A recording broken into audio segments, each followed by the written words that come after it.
Number 3. Richard Williams and Carl Swikert. Patrick Newell, who went by his middle name, Michael, lived in Vineland, New Jersey. He had 3 brothers and 3 sisters. He liked studying history, antiques, camping, and music. He was environmentally friendly and rode his bike to his job at a glass company. He was a handyman at the company. He planned to enlist in the Navy. Newell was a quiet boy who had a few friends. Some people thought that his quiet demeanor was creepy. He also had some unusual interests. He was fascinated with black magic and the occult. He didn't drink much alcohol or smoke cigarettes, but he dabbled with drugs like marijuana and LSD. He also had some trouble with the law. When he was 16, he was arrested after he robbed 5 houses in a gas station. He was given a 6-month suspended sentence. On June 15, 1971, 20-year-old Michael Newell attended a pre-graduation party with friends from high school. Newell had graduated a year earlier, but he had several younger friends who were graduating that year. Newell did not return home that night or the next few days. His mother did not report him missing because she assumed he was camping. It was common for him to go on camping trips without telling her. On June 18, 1971, 3 days after the party, the body of 20-year-old Michael Newell was found floating in a pond close to Millville, New Jersey. Newell's wrists and ankles were bound with tape. The cause of death was drowning. The pathologist was a bit confused by the death. It appeared that Newell had been murdered because he had been bound, but there was no evidence he put up any struggle, which is unusual for an active young man. Newell had 2 best friends, 18-year-old Richard Williams and 17-year-old Carl Swikert. Newell's mother said that the 3 young men were inseparable. But what was odd was that Williams and Swikert left for a trip to Florida the day after the party, where Newell was last seen alive. They returned home the day after the body was found. Williams and Swikert were questioned, and they had a bizarre story. They said that Newell wanted to die a violent death because, in the afterlife, he would be put in charge of 40 leagues of demons. Some news accounts say that he thought he was going to be in charge of a league of 40 demons. Nevertheless, they left the party and went to the pond. Newell performed a satanic ritual. Then they bound his wrists and ankles with tape. Then Williams and Swikert dropped Newell 25 feet into the pond. When they saw bubbles reach the surface, they left. It appeared that Newell had been planning this for some time. He had taken out a $4,000 life insurance policy on himself, and Williams and Swikert were the beneficiaries. Williams and Swikert said that Williams told them the money was to pay them for killing him.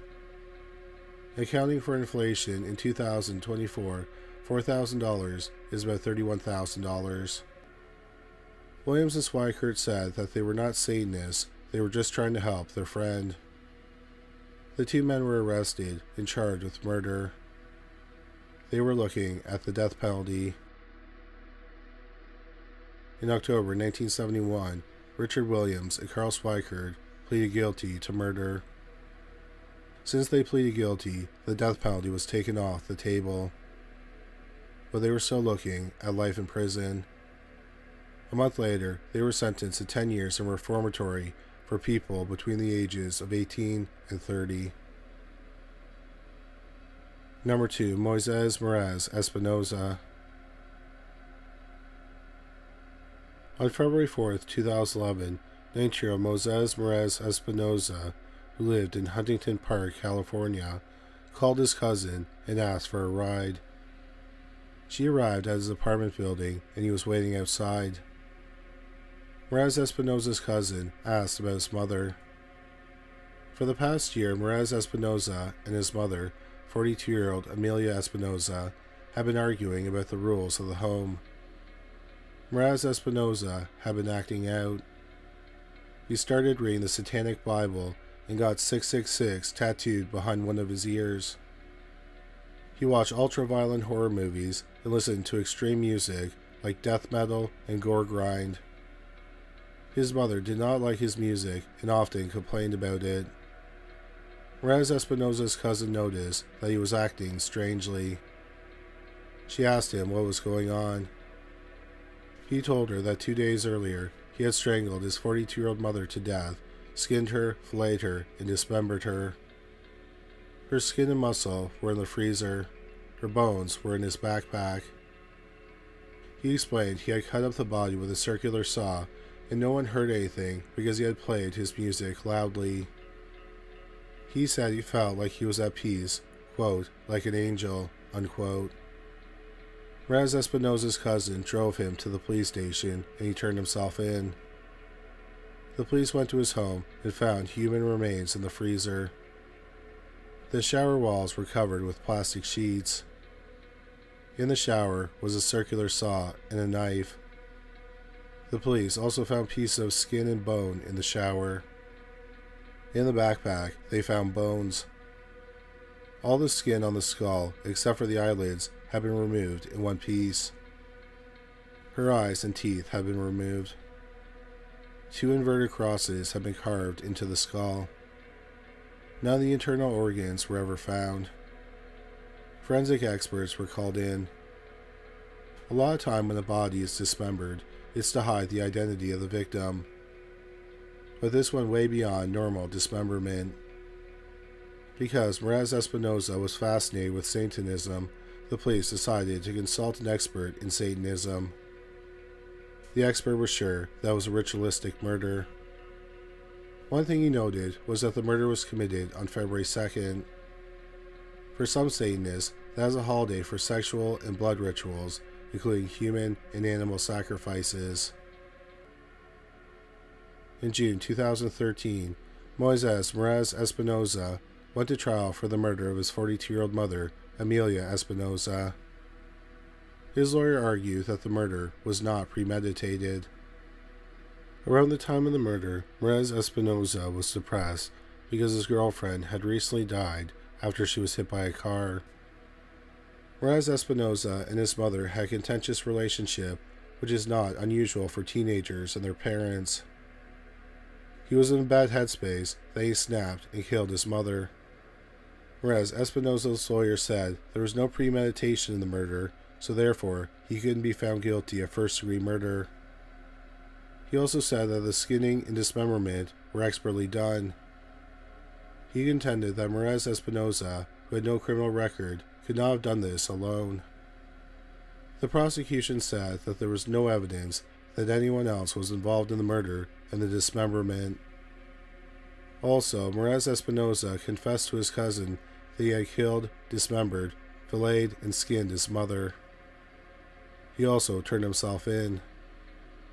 The prosecution contended that Mirez Espinosa murdered his mother in a satanic ritual.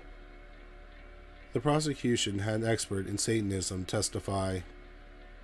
They said, quote, "In this case the body was dismembered, filleted, eviscerated, decapitated, and desanguinated, and the skin from the face, scalp, and head were removed in one piece. The teeth, fingers, toes, and eyes were removed, and several internal organs were absent. This is really the very definition of a ritual killing, the fact that all these things were done.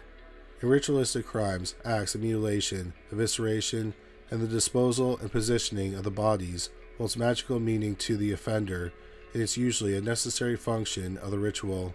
In other words, it's not done to avoid. It's not a counter-forensic measure to try to avoid detection.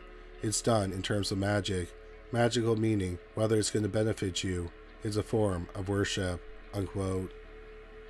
Mirez Espinosa's lawyer pointed out that the modern Church of Satan does not believe or condone human sacrifices.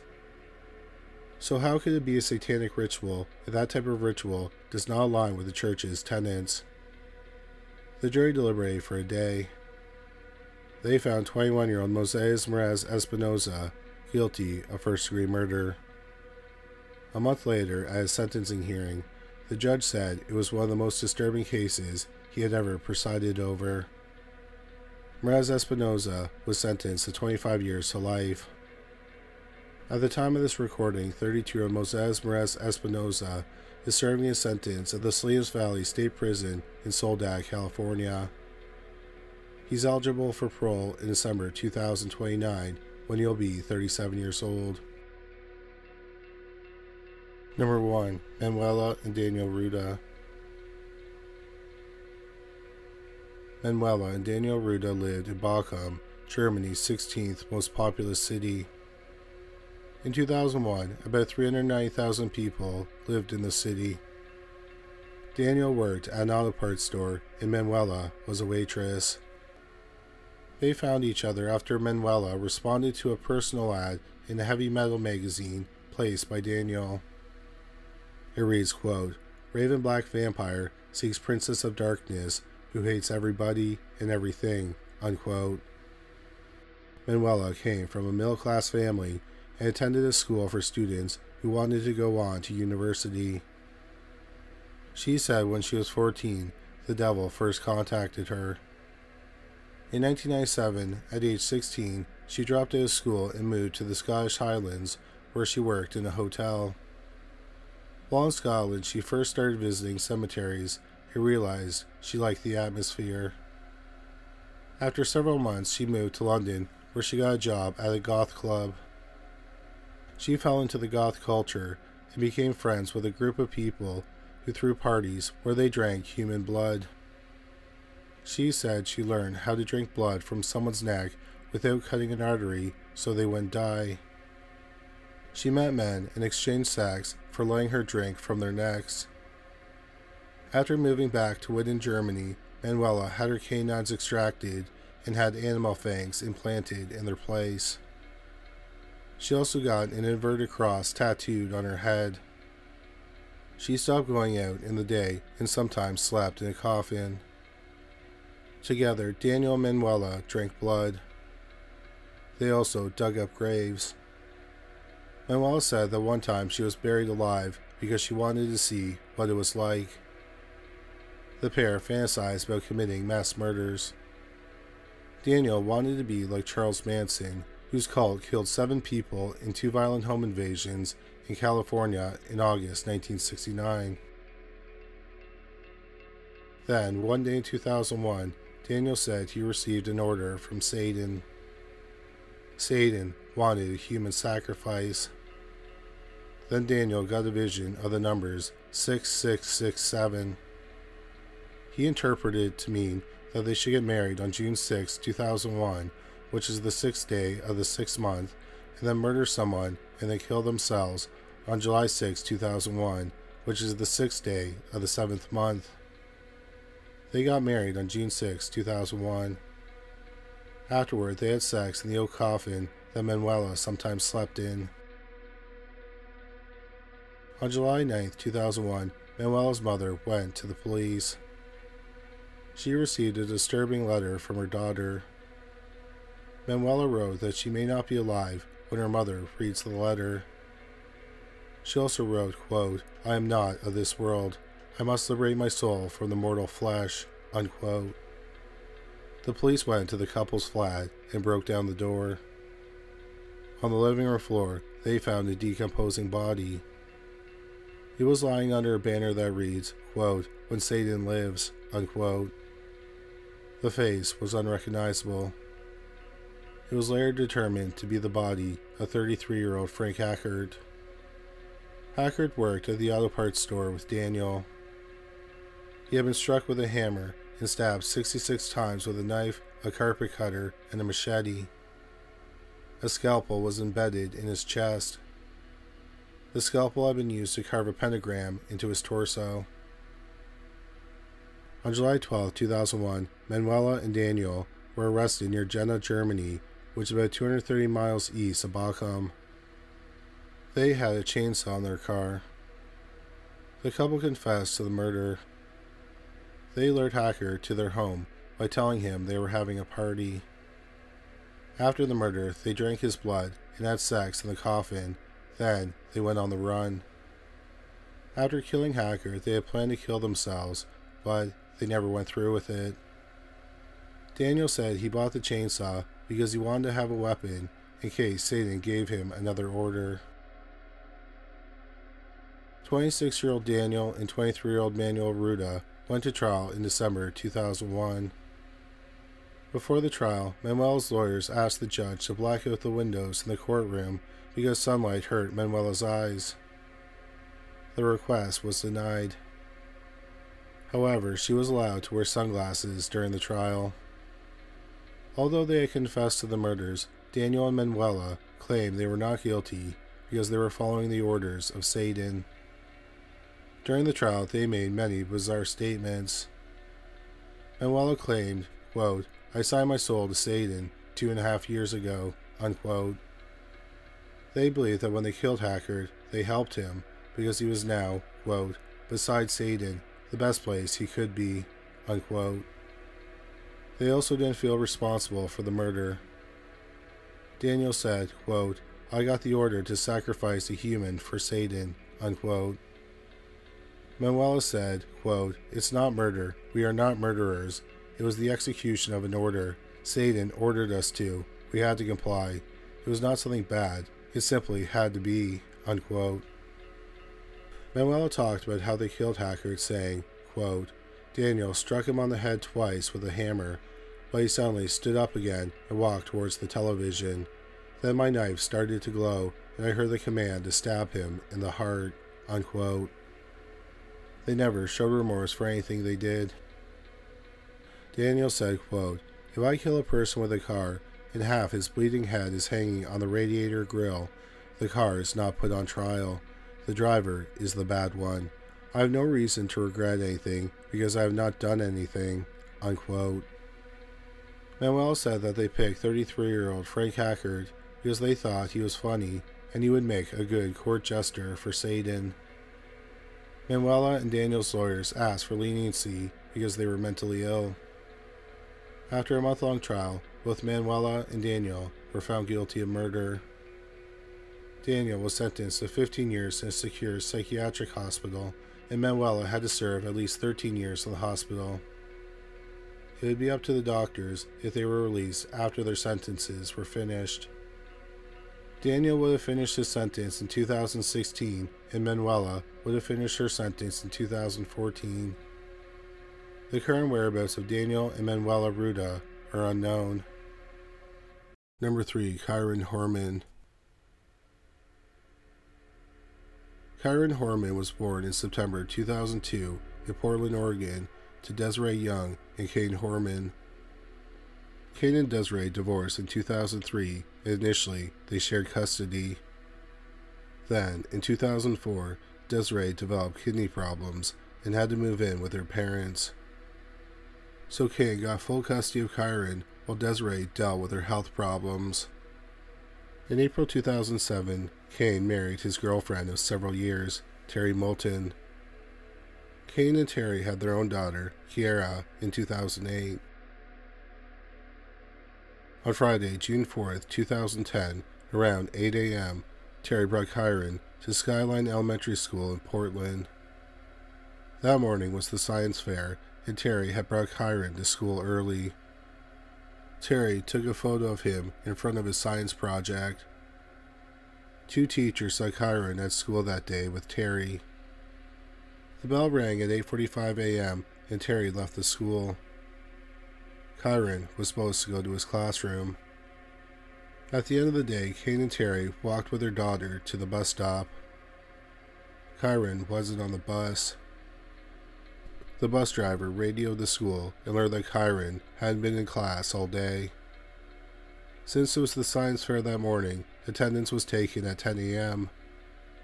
Kyron wasn't in class when attendance was taken, but he was not expected to be.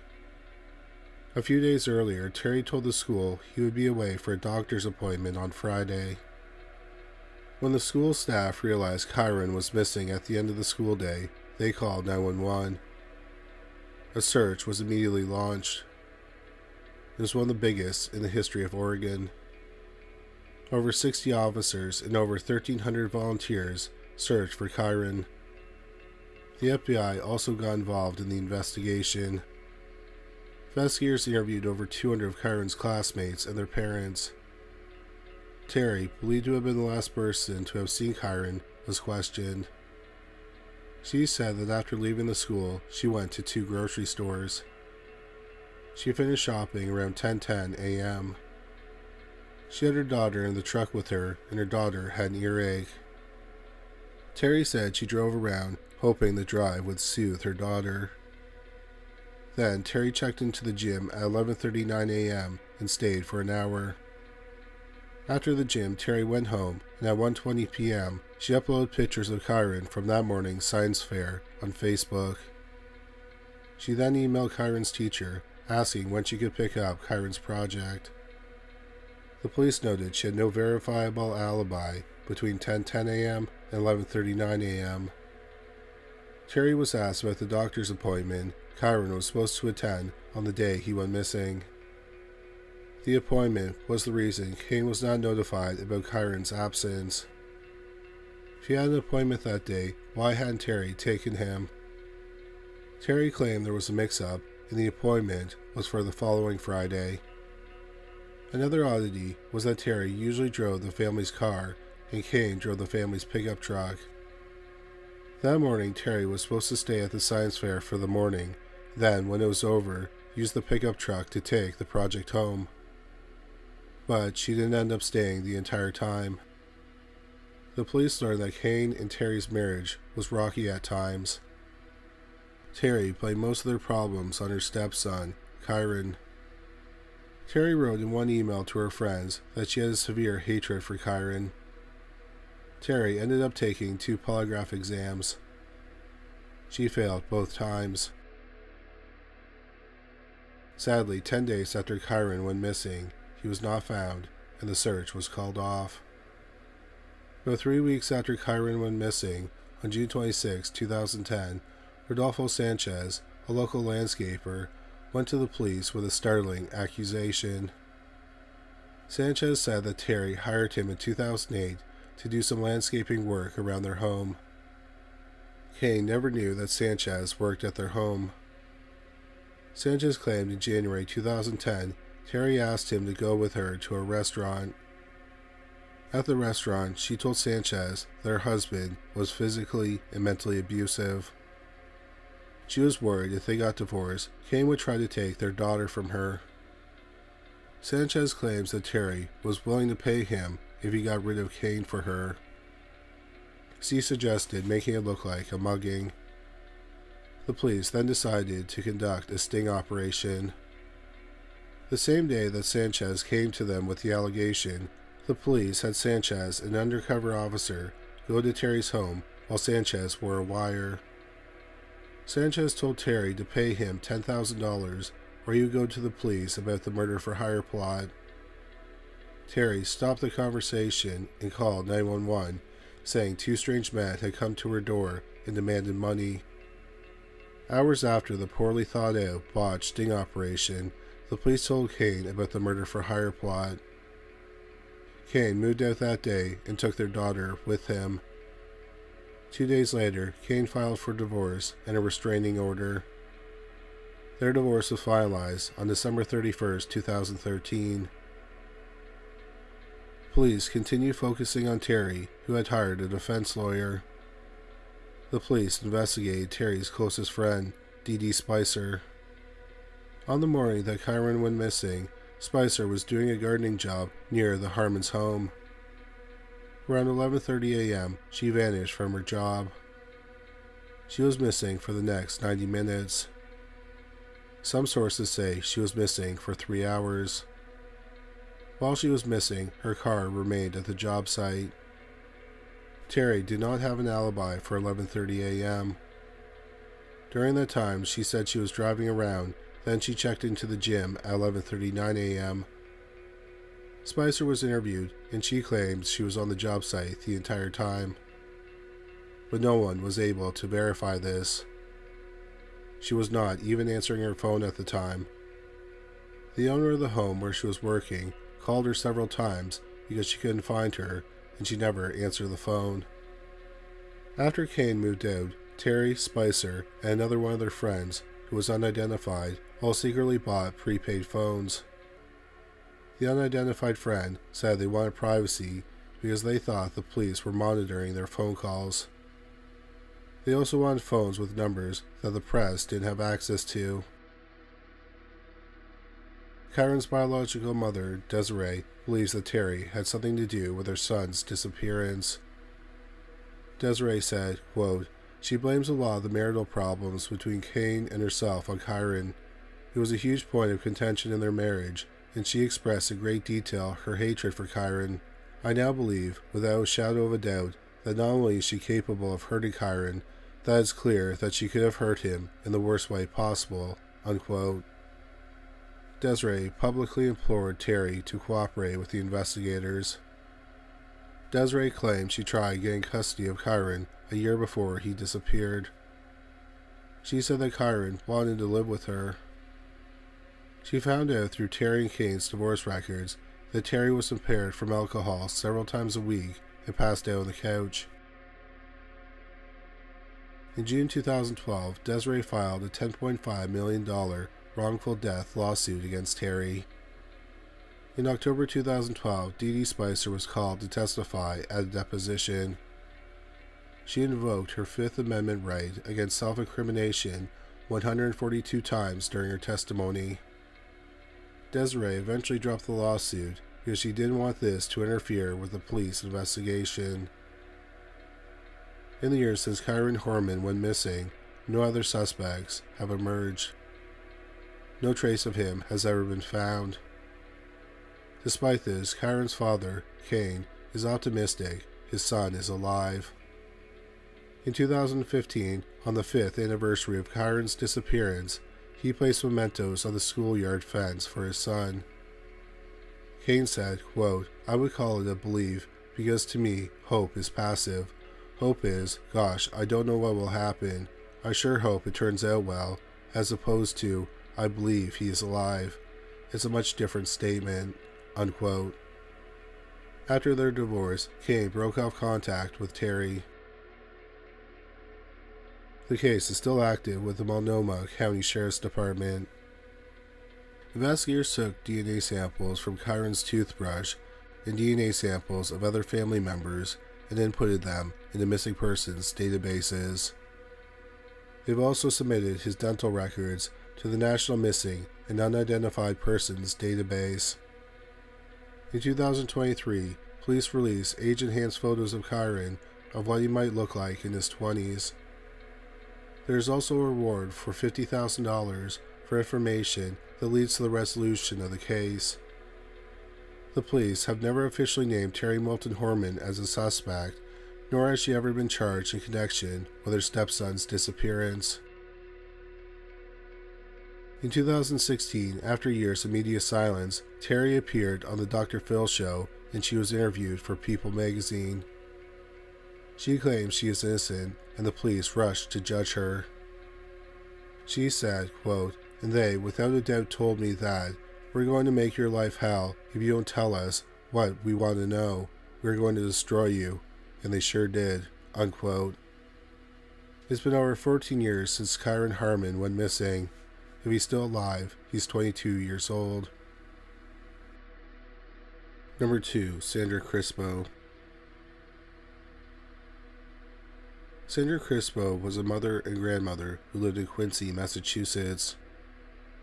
Then she moved to Hanson, Massachusetts to be closer to her daughter and 3 grandsons.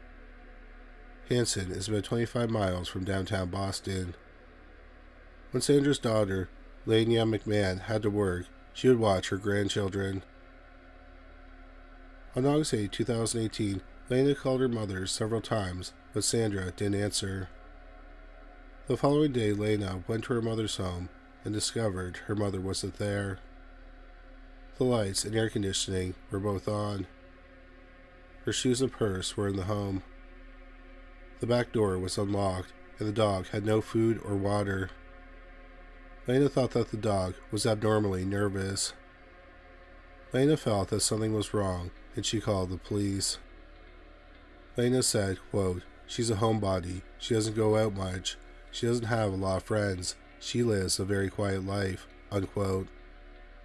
Lena told the police that her mother was last seen 2 days earlier on August 7th around 5 p.m. Lena said that her husband gave her 54-year-old mother a ride to the mechanic shop. The next day, the mechanic called Lena to inform her he had ordered a piece for her mother's car. Lena called her mother several times, but her mother didn't answer. On the way home from the mechanic shop, they stopped at a convenience store so Sandra could purchase some cigarettes. She was recorded on CCTV getting back into the car. Lena's husband then dropped her off at home. The Hanson Police Department struggled to find leads on the case and released little information to the public. They searched Sandra Crispo's home and found no signs of foul play. However, it does appear that someone looked under her mattress. The mattress had been moved and some bedboards had been taken off the bed. There was a massive search for the 54-year-old grandmother.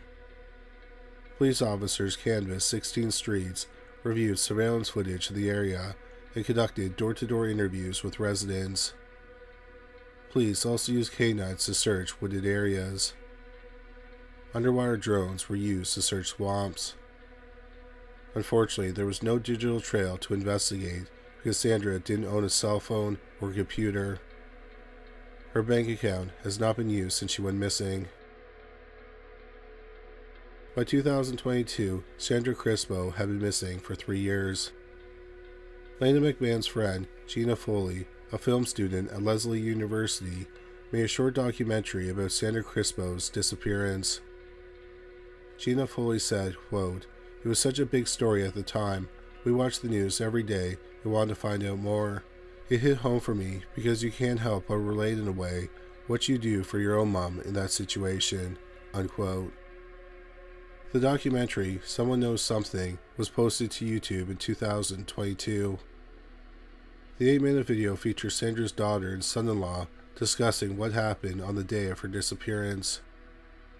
In the video, Lena states that she believes her mother was the victim of foul play. She talked about how her mother and her mother's siblings had a falling out over inheritance money from Sandra's father. As of October 2024, the video has been viewed over 10,000 times. At the time of this video, is Sandra Crispo still alive? She is 59 years old.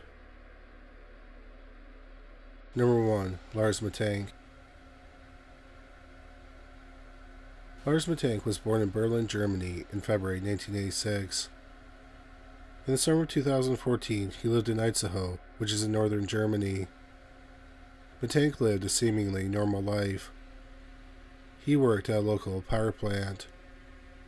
He had friends and a girlfriend and supported his local soccer team, Werder Bremen. Mittank was close with his parents and visited them often. After his father had a stroke, he helped out around their home. On June 30th, 2014, 28-year-old Lars Mittank traveled with 5 school friends to Bulgaria's Black Coast. Bulgaria is a Balkan country bordered by Greece, Turkey, Serbia, North Macedonia, and Romania. The 5 20-somethings stayed at the Golden Sands Resort in Varna, Bulgaria. The trip was supposed to be a fun getaway for Mittank and his friends. The group did typical things that tourists in their 20s do, like hang out on the beach, play soccer, and go clubbing. On the last night of the trip, Mittank got into an argument with 4 German men at a bar about soccer. Mittank argued that Werder Bremen was superior, while the other men thought that Bayern Munich was better. Mittank then left the bar without his friends. The next time he saw them was the following morning at the hotel. He had an injured jaw and a ruptured eardrum. What happened to Mittank after he left the bar is unclear because Mittank's friends have different stories. Some of them said that Mittank told them that the 4 men from the bar beat him up. The other friends said that Mittank told them he was beaten up by someone hired by the 4 men. Mittank saw a doctor who prescribed him 500 milligrams of the antibiotic cefprozil to help with his injuries. The doctor recommended staying behind while his friends flew to Hamburg, Germany. Mittank's friends offered to stay with him but he urged them to go on without him. Matang checked into a cheap hotel near the airport. Matang's friend said he was relaxed and in a good mood when they departed. But after they left, Matang's behavior changed drastically. Hotel cameras caught Matang pacing in the lobby and hiding in elevators. Around midnight, he left the hotel and returned a few hours later. Matang also called his mother, whispering to her that someone was trying to rob and kill him. His mother later told German TV, quote, "I thought, God, my son is in danger. I could hear his heart pounding over the phone. He said that people were trying to rob or kill him," unquote. Matang later texted her asking about his medication and telling her to cancel his credit cards. Once again, Matang told his mother that people were coming after him.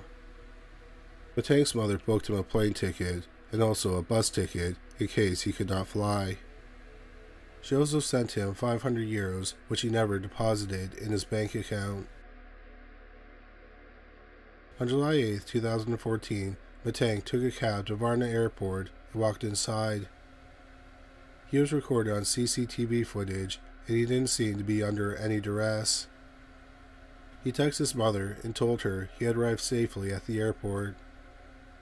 He met with an airport physician who checked his injuries. He cleared him to fly. However, he also noticed that Matang looked nervous and asked him about his medication. Construction crews were renovating parts of the airport, and one construction worker overheard Matang speaking with the doctor. According to the worker, Matang said, quote, "I don't want to die here. I have to get out of here," unquote. Then suddenly, Matang left the doctor's office, leaving all his possessions behind, including his phone and passport, sprinted out of the airport, and scaled a fence to a wooded area. That was the last time anyone saw Lars Matang. Matang's disappearance has captivated the internet. He's been called the most famous missing person on YouTube. Some believe Matang ran away to start a new life. Another theory is that Matang was involved in some drug trafficking operation his family was not aware of. There's some other theories that he was involved in organized crime, where he was kidnapped to have his organs harvested for the black market. But there's little evidence to support any of those theories. Another theory is that Matang was murdered by the people from the altercation.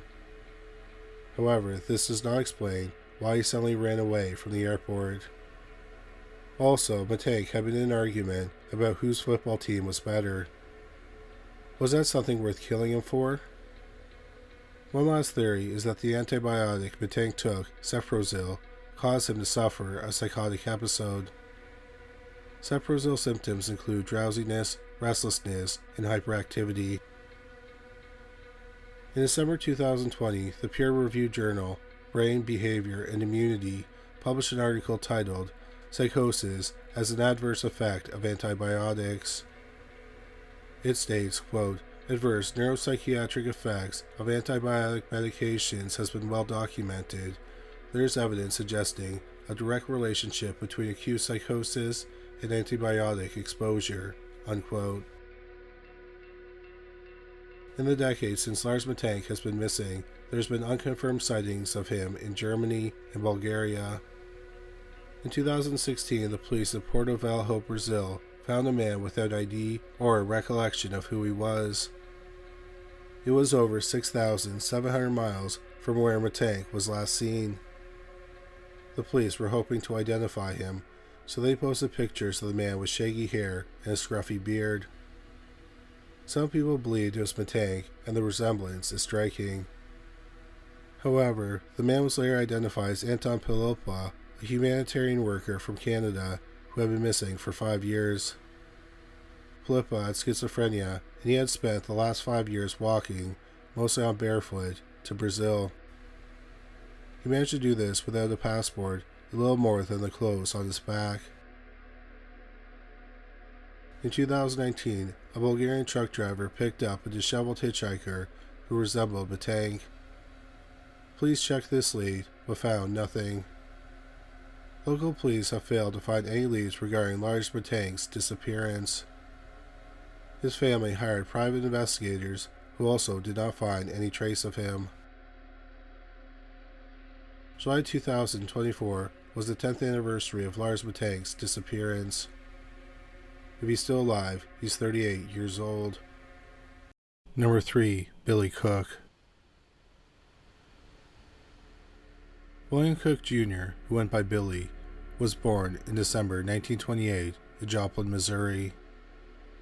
He was the fifth of 8 children.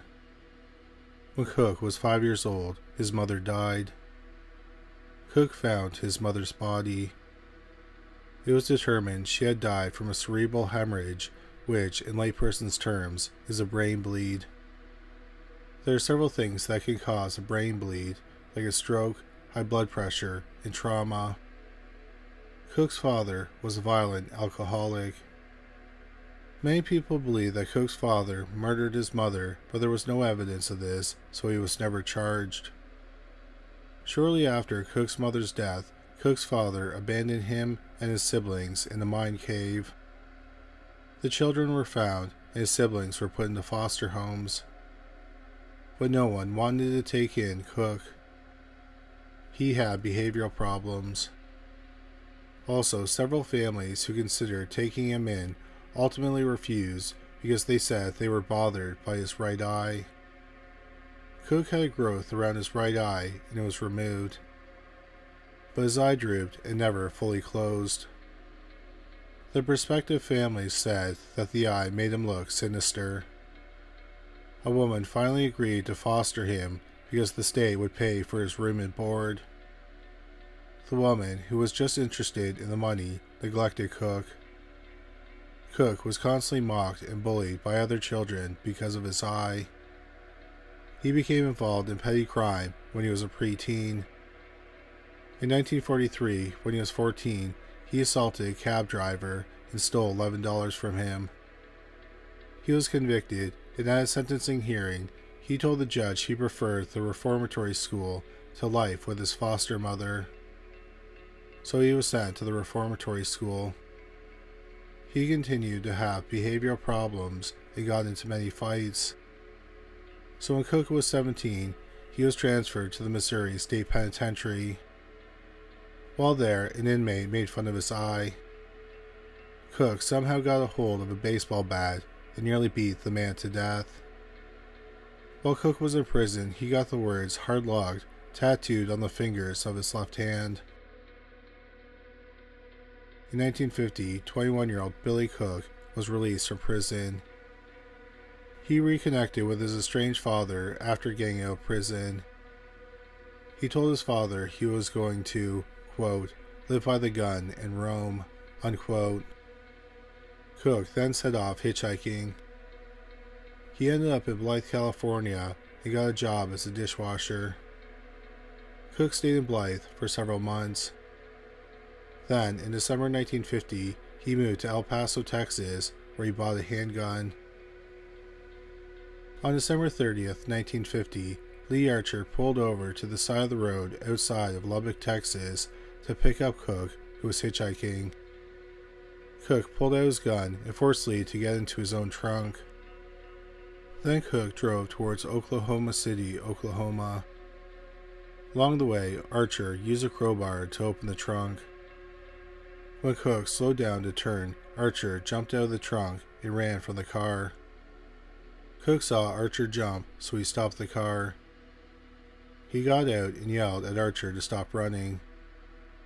But Archer kept running, so Cook returned to the car and continued driving. Cook ran out of gas outside of Oklahoma City. Lee Archer reported the kidnapping to the police. His car was found and searched. Inside the car, they found a photo of 3 girls and a boy that belonged to Cook. After Cook abandoned the car, he started walking and flagged down a car. In the car was the Mosser family from Atwood, Illinois.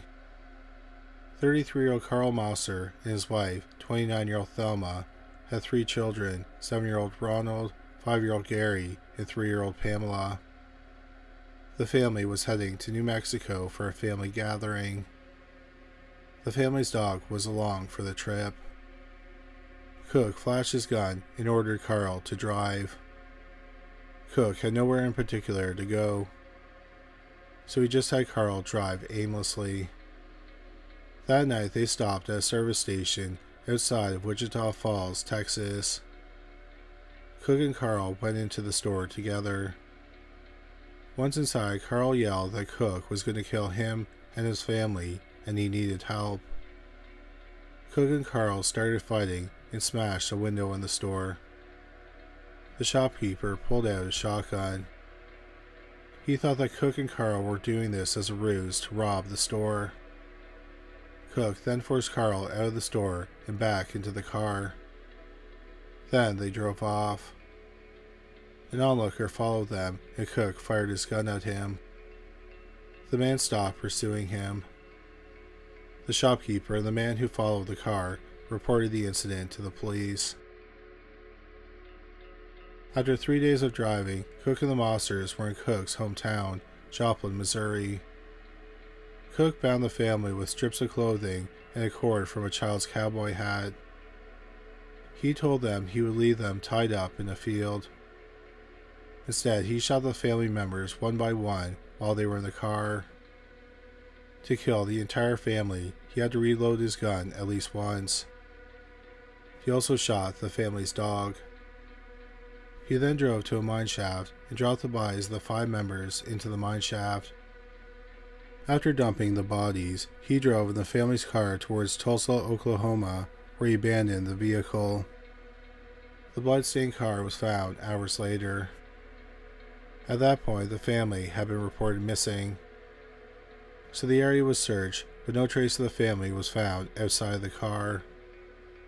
By the time the car was found, Billy Cook was on his way to Blythe, California. The police were investigating the photo that was found in Lee Archer's car. A photographer's credit line on the photo identified the photographer. The police contacted the photographer and he directed them to the clients for whom he had taken the photo. They were a family in Kirksville, Missouri. They said they gave the photo to their cousin, Billy Cook. At this point, the FBI was involved in the case. They found out that Cook had a criminal record and a history of violence. They showed Cook's photo to Lee Archer, the shopkeeper in Wichita Falls, and the man who chased him. They all identified Cook as the man they interacted with. The FBI contacted the Sheriff's Department in Riverside County, California, where Blythe is located. They said that Cook might be heading there. A sheriff's deputy decided to check out a restaurant where Cook had worked as a dishwasher while he was living in Blythe. He learned Cook had been friends with a man who worked at the restaurant. The deputy went to Cook's friend's home and knocked on the door. Cook, armed with a gun, opened the door. Cook forced the deputy to get into his own car, then he had him drive towards the Mexico border. Close to the border, Cook ordered the deputy out of his car. Cook drove away, leaving the deputy alive on the side of the road. Cook used the sheriff's deputy's car to pull over 32-year-old Robert Dewey, a traveling salesman from Seattle, Washington.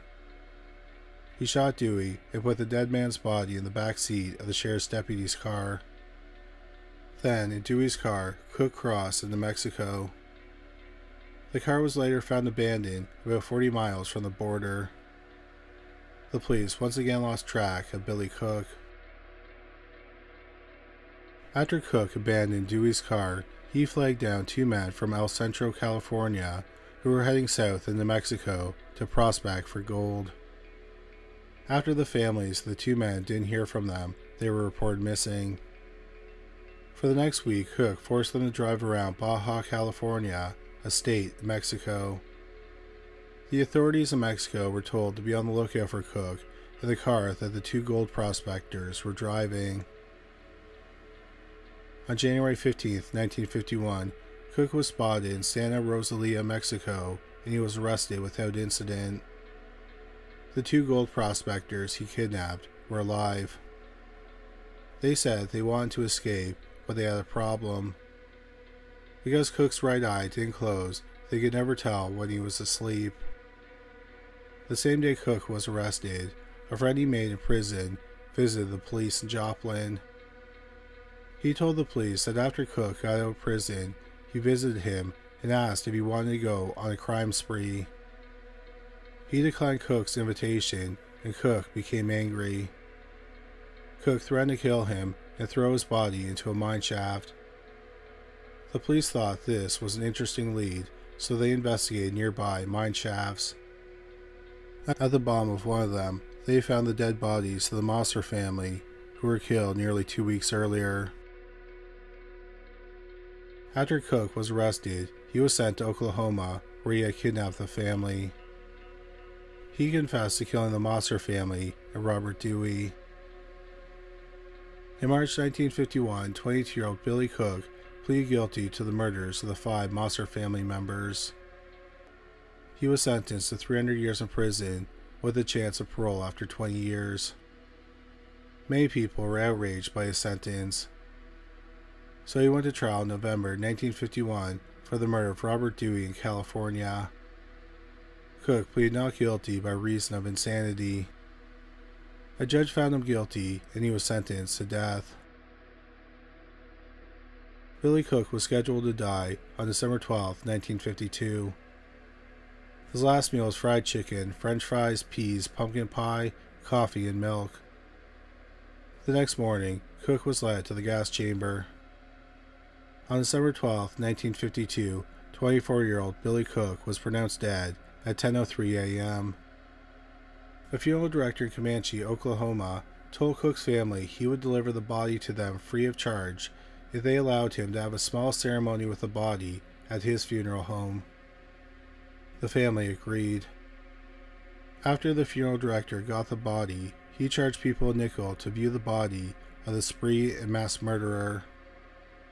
Over 15,000 people came to view the body. Cook's family hired a lawyer and got the body delivered to them in Joplin. Cook's body was buried secretly at night in an unmarked grave at Peace Church Cemetery in Joplin.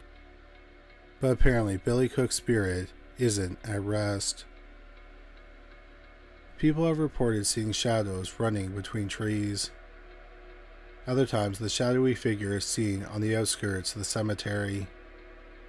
Other people have reported seeing an apparition that appears to be a man. The apparition appears at the edge of the property and stares at people. People think it's Billy Cook's ghost because the spirit can be aggressive and violent at times. People have been hit with things like rocks, shoved by an invisible force, or suffered unexplained scratches. They have also heard disembodied voices and screams. Some people have heard gunshots in the nearby woods. People have also reported seeing strange lights in the dark. A lot of people feel a sense of uneasiness when they're close to where the body is buried. It's not known what, if anything, can be done that will allow Billy Cook's spirit to rest in peace. Number 2. Charles Whitman. Charles Whitman was born in June 1941 in Lake Worth, Florida. He was the oldest of 3 boys. He was a good student and athlete. He was an excellent pianist. He was popular and well-liked. Charles' father, who owned a plumbing business, was mentally and physically abusive. Nothing Charles did was ever good enough for his father. In July 1959, he enlisted in the Marines. In September 1961, Charles enrolled in the mechanical engineering program at the University of Texas at Austin. The following year, in August 1962, he married fellow student Kathy Leisner. Charles was attending school on a scholarship from the U.S. Marine Corps. While attending university, he got in trouble for bringing a deer he shot into the dormitory.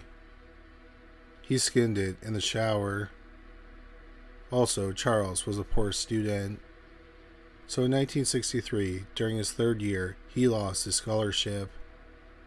That same year, he returned to active duty and he was stationed at Marine Corps Base Camp Lejeune, North Carolina. He was promoted to Lance Corporal. But in November 1963, he was court-martialed. He had taken an unauthorized gun onto a ship and brought one on base. He also gambled on base, lent money for interest, and threatened a fellow Marine. He was demoted to private, and he had to do 30 days of hard labor.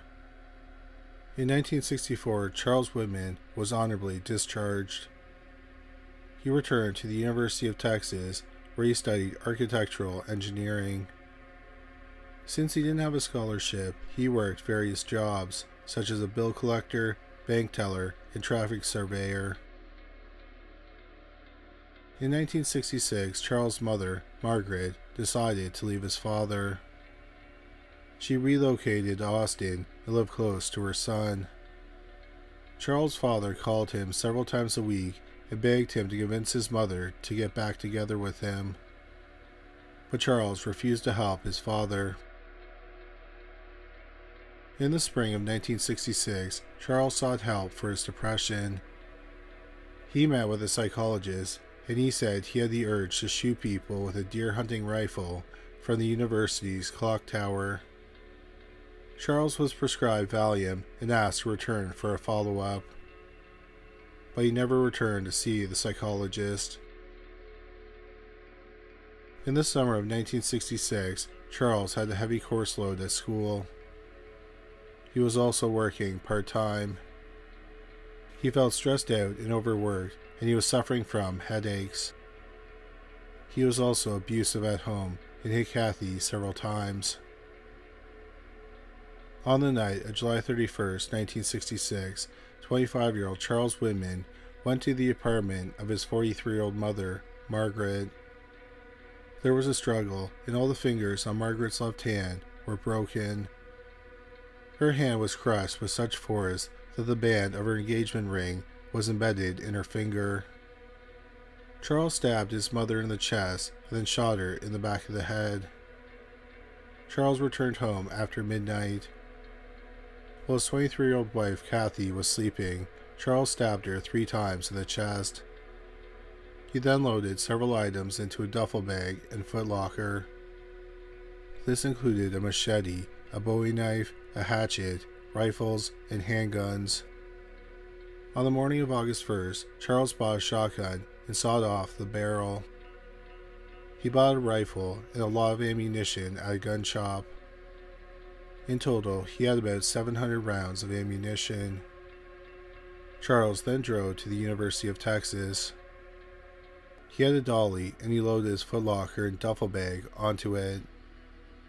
He went to the tower of the main building on campus. There was an elevator that went to the 27th floor. When he got off on the 27th floor, he encountered 51-year-old receptionist Edna Townsley. He bashed the rifle into her head and cracked her skull. He then dragged her body behind a couch.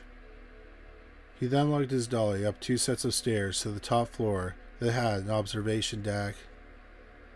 A few minutes later, M.J. Gabor, his wife, Mary, their 2 sons, 19-year-old Michael and 15-year-old Mark, M.J.'s sister, Marguerite Lamport, and her husband, William, started walking up the stairs to the observation deck.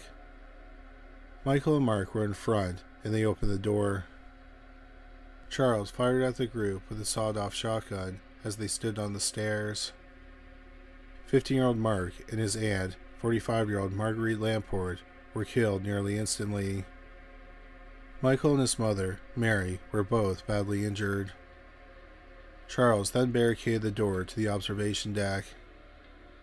Then Charles Whitman started shooting indiscriminately at random people on the ground. The first person he shot was 17-year-old Alec Hernandez. Hernandez ultimately survived. The first person he killed on the ground, and the 6th person he killed overall, was 18-year-old Thomas Ekman. Ekman was kneeling beside his friend, 18-year-old Claire Wilson, who had been shot in the abdomen. Wilson was 8 months pregnant. She survived, but she lost the baby. Charles went on to injure other people to use them as bait.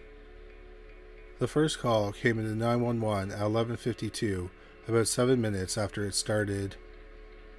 As news got around, not only the police, but civilians arrived armed with their guns and shot at Whitman. The observation deck had a chest-high parapet, and this gave Charles safety from the shooters on the ground. The police used a helicopter, but no one on board could get a clear shot of Whitman. One of the men who arrived on the scene was 40-year-old Alan Crum. He was the floor manager of a bookstore in the area. He had also served 2 decades in the Air Force. Crum and 3 police officers made it to the observation deck. Police officer Ramiro Martinez shot 25-year-old Charles Whitman 6 times with his pistol, then fellow officer Houston McCoy shot him twice in the face with a shotgun. Charles' body was still twitching, so McCoy shot him again in the shoulder. In total, including his mother, wife, and Claire Wilson's unborn baby, Charles Whitman killed 17 people and 31 were injured. Some were permanently disabled or endured lifelong health problems. A notable victim is David Gunby. One of Gunby's kidneys had to be removed and the other was badly damaged. He received a kidney transplant, but the body rejected it and he was nearly killed. So 3 times every week he had to undergo dialysis. He was always in a lot of pain. In 2001, Gunby's body was feeling the effects of 35 years of kidney disease. He was bedridden and had lost his eyesight. In November 2001, he stopped getting dialysis treatment and died a week later. He was 58 years old. In Charles Whitman's last letter, he wrote that he wanted his body to be autopsied to see if there was something biologically wrong with him that made him want to do this. Before his death, he had complained of headaches. A pecan-sized tumor was found in his brain. Experts believe that this may have contributed or influenced his actions. It's believed the tower where Charles Whitman did the shooting is haunted. Many people have felt a dark and negative energy in the tower. People have speculated if this dark energy somehow drew Charles Whitman to the tower. They point out that months before the shooting, he told a psychologist that he had an urge to shoot people from the tower. The observation deck was closed for 2 years following the shooting. They closed it again 7 years later in 1975. In the 7 years it was open, 9 people jumped to their death from the observation deck. Today you can visit the observation deck, but there's security. Security guards have reported strange phenomena. They said the lights will flicker and fade. They also say an invisible force has pushed them. They also hear disembodied voices. There's another area that's supposedly haunted by a ghost of the mass murder. A man reported that he lived in the same building where Charles' mother lived. He said that every July 31st, on the 5th floor where she lived, he sees her ghost running down the hallway. He says she screams, and the sound is chilling. The University of Texas Tower shooting is one of the first mass shootings in modern history. So the mass murder has haunted American society in more than just the paranormal sense. Number 1. The Lawson family murder. In the winter of 1929, the Lawson family lived on a farm outside of Germantown, North Carolina. Germantown is a small farming community. The Lawson family owned a tobacco farm. 43-year-old Charlie Lawson and his 37-year-old wife, Fanny, had 8 children together. Their third oldest, William, died in November 1920 at age 6 from pneumonia. The family was considered low income, so their extended family was surprised when Charlie brought the family into town days before Christmas 1929 and bought them all new clothes. Then they posed for this photograph. Clockwise from top left, they are 16-year-old Arthur, 17-year-old Marie, 43-year-old Charles, 37-year-old Fanny, who was holding 3-month-old Mary Lou, 12-year-old Carrie, 2-year-old Raymond, 7-year-old Mabel, and 4-year-old James. It was considered a lot of money for the family to spend. Charlie told his family that he had a special surprise for them for Christmas. On the afternoon of Christmas 1929, the eldest Lawson's son, 16-year-old Arthur, wanted to go hunting, but he was low on ammo. He asked his father for some shells, and his father said he didn't have any to spare. So Arthur and his friend decided to walk into town and buy some more ammo. Shortly after he left, 12-year-old Carrie and 7-year-old Mabel got ready to leave for lunch at their aunt and uncle's farm, which was close by. As they prepared to leave the home, Charlie walked behind the barn and waited for them. When they got close, he walked up to them with a rifle and a shotgun. He shot Carrie in the head with the rifle. Mabel turned and ran. Charlie shot his 7-year-old daughter in the back with a shotgun. He then picked up a piece of wood and beat them in the heads. He then dragged their bodies into the barn and folded their arms across their chest. He then made his way into the house. He found his 37-year-old wife, Fanny, collecting wood from the woodpile. He shot her in the chest with a shotgun. He dragged her body into the house. Inside was 17-year-old Marie, who had been baking a cake. Using the shotgun, Charlie shot his eldest daughter at close range in the chest. He then beat her in the head with the barrel of the shotgun. 4-year-old James and 2-year-old Raymond had been playing with a friend when the shooting in the house started. The boy ran out of the house towards his home. Raymond hid behind the kitchen stove and James hid under a bed. While trying to get Raymond out from under the stove, Charlie tried to move the stove with the barrel of a shotgun. In the process, he bent the barrel of the shotgun so it was unusable. Charlie was finally able to get his son out from under the stove, and he beat him to death with a shotgun. He then found 4-year-old James and beat him to death.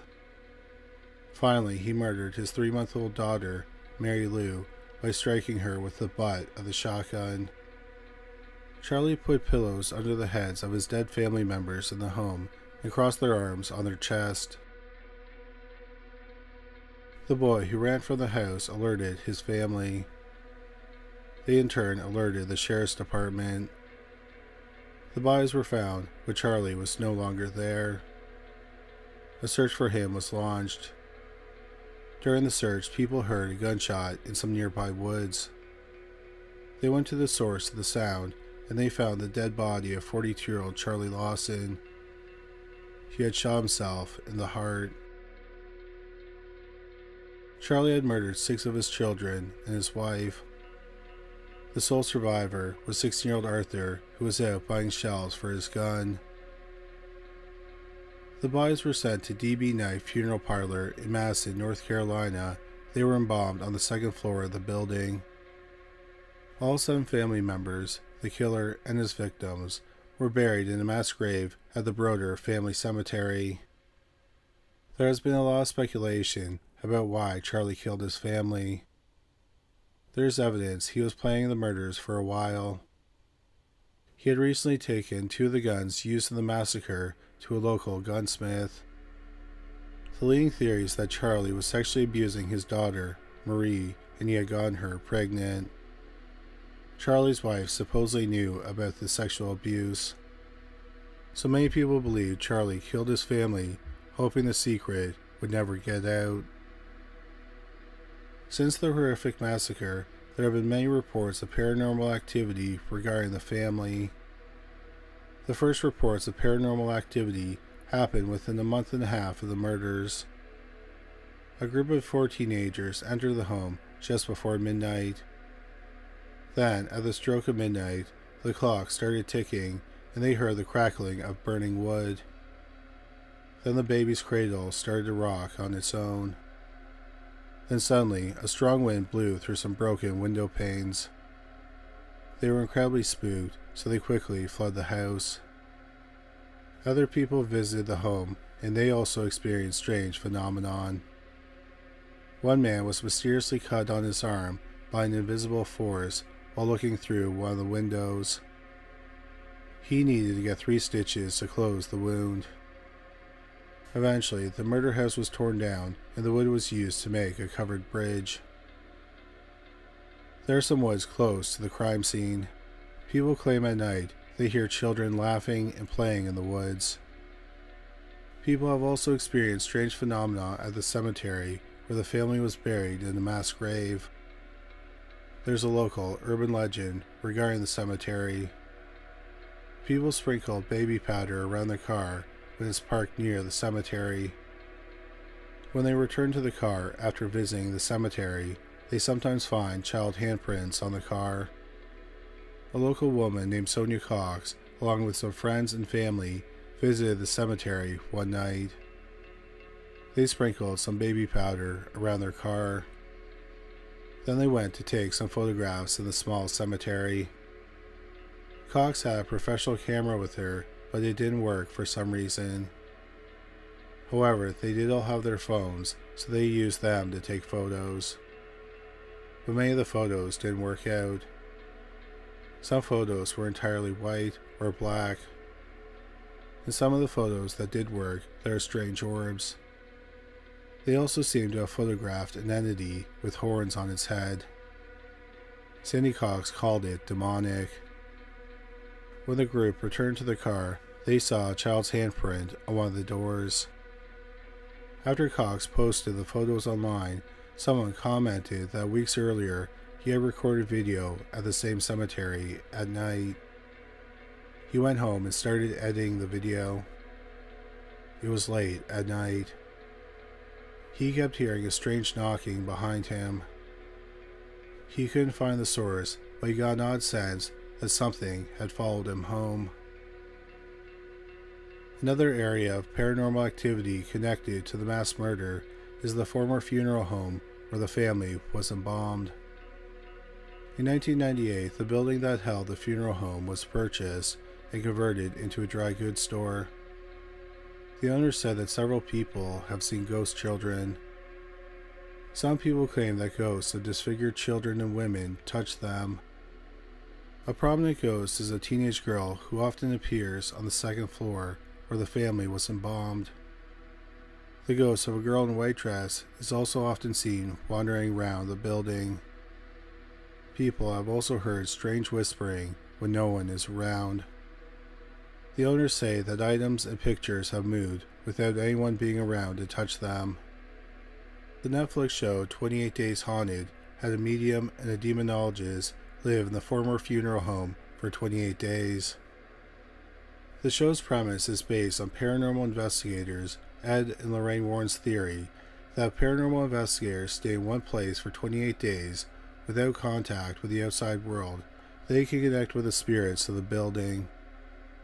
So the demonologist and the medium lived in the former funeral home for 28 days. They supposedly knew nothing about the Lawson family massacre when they went to live there. Inside the building, they found a photograph of the family that was taken days before they were murdered. The medium immediately got the sense that the family had been murdered.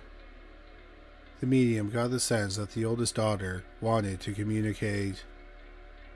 But she also sensed a strong, dark energy that wanted the investigators to leave. She eventually communicated with the oldest daughter, and she said she had told her father she was pregnant. Then the medium saw blood everywhere. Using a spirit box, they tried to contact the dark energy. They set up the spirit box in a former tobacco drying room, and through the spirit box, they heard something say, "Charlie." They asked him why he killed his family. Suddenly, the demonologist got a bad headache. Then the entity said, "Out." The show noted that they contacted Charlie, a tobacco farmer, in the tobacco drying room. After spending 28 days in the former funeral home, the duo concluded that Charlie may have been possessed by a demon when he committed the horrible massacre. So for many reasons, the Lawson Christmas family murder is considered one of the most haunting crimes in the history of North Carolina. On July 19, 1997, a man's body was found beside the road in Dairyland, Wisconsin, which is near the Wisconsin and Minnesota border. He had been shot once in the chest with a high-caliber rifle. The gun was not at the scene. One thing that immediately caught the attention of the police was that he was dressed from head to toe in white clothing. This included his belt and shoes. In one of his socks, the police found a piece of paper with writing on both sides. One said, quote, "Jack Frazier isn't here, but it's Jimmy Bailey, or do they look alike?" Unquote. On the other side it said, quote, "Geez, it's three toughs, hope I'm okay," unquote. The police had no idea what the note meant. They identified the dead man as 45-year-old Mark Foster from Minneapolis, Minnesota. Minneapolis is about 140 miles away from where the body was found. Mark's nephew, 24-year-old Brent Thompson, had reported him missing the morning his body was found. Mark was a married father of four who worked as a pharmacist. Before his recent stint as a pharmacist, Foster had owned a tech business, but not a press. The business published CD-ROM databases. Foster founded the company in 1988. When they launched, they were one of only 4 companies in the USA producing CD-ROMs. One of their most notable titles was the CIA World Factbook. Because of his work, Mark met with Vice President Al Gore when he came to Minnesota in 1993 to campaign. By 1993, Quinata Press was the biggest source for CD-ROM titles in the United States. In 1994, they brought in around $2 million in revenue. Mark Foster liked to spend his money. He rode around in pink limousines, ran up huge bar tabs, and took trips to Europe. The police surmised Mark was kidnapped, possibly to extort some money, and then he was murdered on the side of the road. Before his death made the news, the police interviewed 3 people who were close to Mark: his nephew, 24-year-old Brent Thompson, his roommate, 24-year-old Greg Feisner, and his 4th and current wife, Sarah Phillips Foster. They said 2 men, Jack Frazier and Jimmy Bailey, were threatening Mark. They wanted him to get drugs for them. Also, both men had been romantically involved with Sarah before her marriage to Mark. She had a 6-year-old son with Bailey. Thompson said they last saw his uncle around 2 a.m. on the morning he was killed. He was going to meet Frazier and sort things out. The police thought that their behavior was odd. For example, none of them had asked how Mark had died. The police investigated Frazier and Bailey. It turns out that Sarah had been with Frazier until February 1997.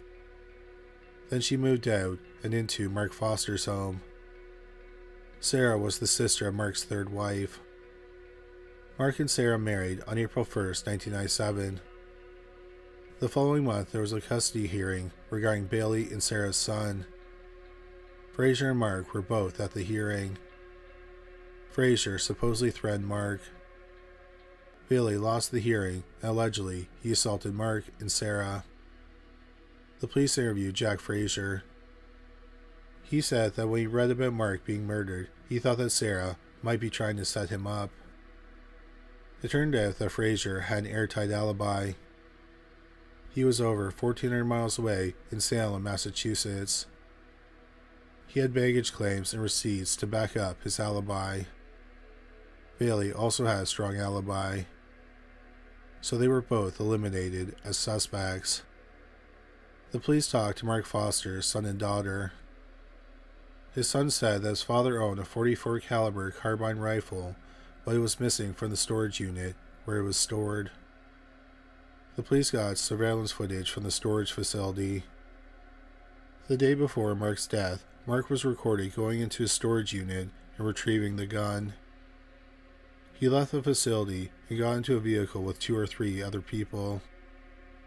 They also learned from Mark's son and daughter that he followed a religion called Tantra. Some believe that part of Tantra is being sexually open. Mark's children said he had sex with both men and women. There were several people living at Mark's home at the time of his death, and he had sex with all of them. Then the police talked to Mark's ex-girlfriend. She shed a lot of light on his religious beliefs. She said that Mark believed he was a voodoo priest. He had a small cult that consisted of 4 or 5 people. He claimed he received his spiritual powers by shooting his teacher to death during a voodoo ceremony in a cemetery in New Orleans, Louisiana. When he killed his teacher, he inherited their soul and all the souls of the people that the teacher had killed. For months, Mark had been saying Gregory Feisner was destined to kill him and receive his powers.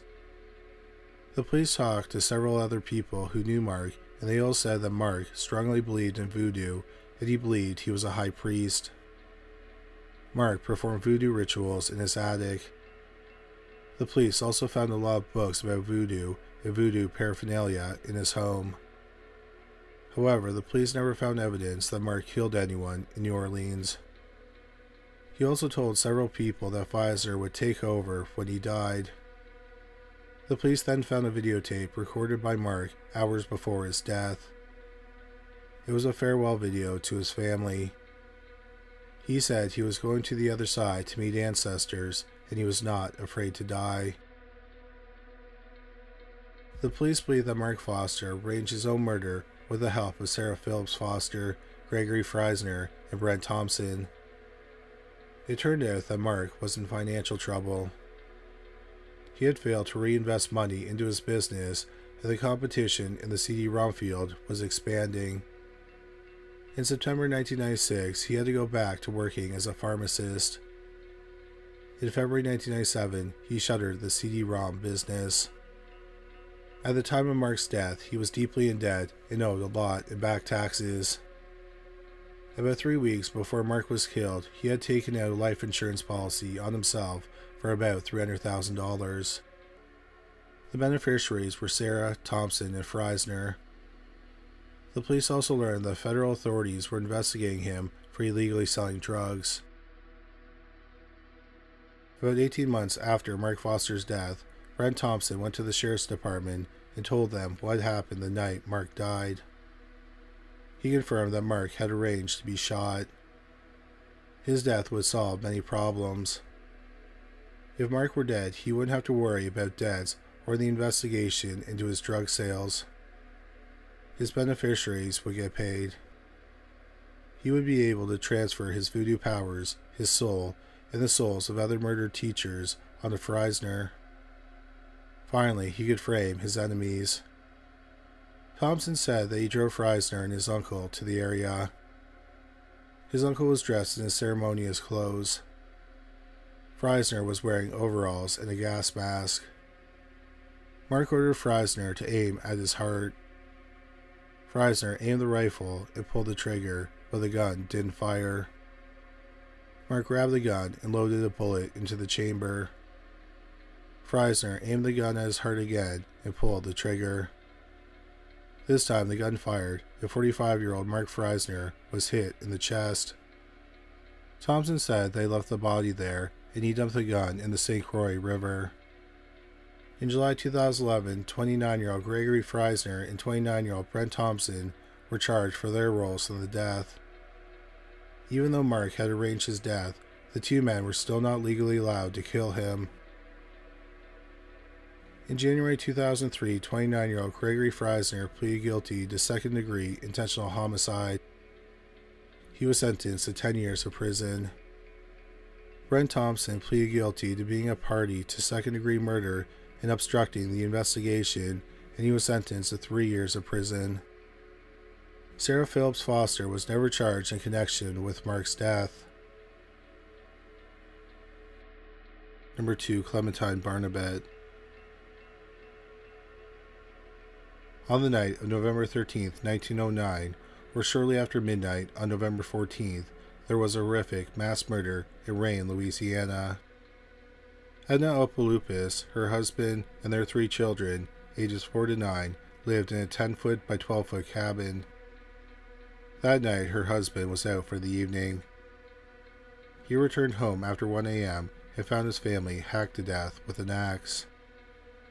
Edna had been dismembered, and the children were mutilated beyond recognition. A posse was formed, and they searched for the killer, but the killer eluded them. 2 years went by, and no arrests were made. Then, on January 26, 1911, Walter J. Byers, his wife, and their child were found hacked to death in their home in Crowley, Louisiana. Crowley is about 7 miles from Rayne. It's believed that the killer entered the home through a window at the back of the house. He left the axe at the crime scene. The killer struck again 3 weeks later in Lafayette, Louisiana, which is about 15 miles east of Crowley. Alexander Andrus, his wife Minnie, and their 2 children, 11-year-old Agnes and 3-year-old Joachim, were the victims. They were all killed in their sleep with the blunt side of an axe that was left behind at the crime scene. 2 days after the triple axe slaying, the police made an arrest in the case, Raymond Barnabet. Raymond wasn't a stranger to the authorities. His family moved to Lafayette in 1909, shortly before the first murders. Raymond worked as a sharecropper. He was known to the authorities because he was a drinker with a short temper. He also abused his children. The police arrested Raymond because his mistress told them he had confessed to the murders after they had a fight. But Raymond was released because of a lack of evidence and motive. After Raymond was released, more families were murdered. The killer moved away from Louisiana and broke into a family's home in San Antonio, Texas. They murdered 52-year-old Alfred Castaway Sr., his 37-year-old wife, Elizabeth, and their children, 6-year-old Louise, 3-year-old Josie, and 5-month-old Alfred Jr. Alfred's dead body was in his bed, and his daughter Louise was at the foot of the bed. The backs of both their heads were caved in. Elizabeth was found in another room on a bed with her daughter, Josie, lying across her feet. The 5-month-old boy, Alfred Jr., was also found near his mother. Like the other murders, the murder weapon, an axe, was found in the house and nothing was stolen. Authorities rearrested Raymond Barnabet for the Andrus family murders in July 1911. He was held in jail until his October trial. At his trial, most of the witnesses against him were not strong.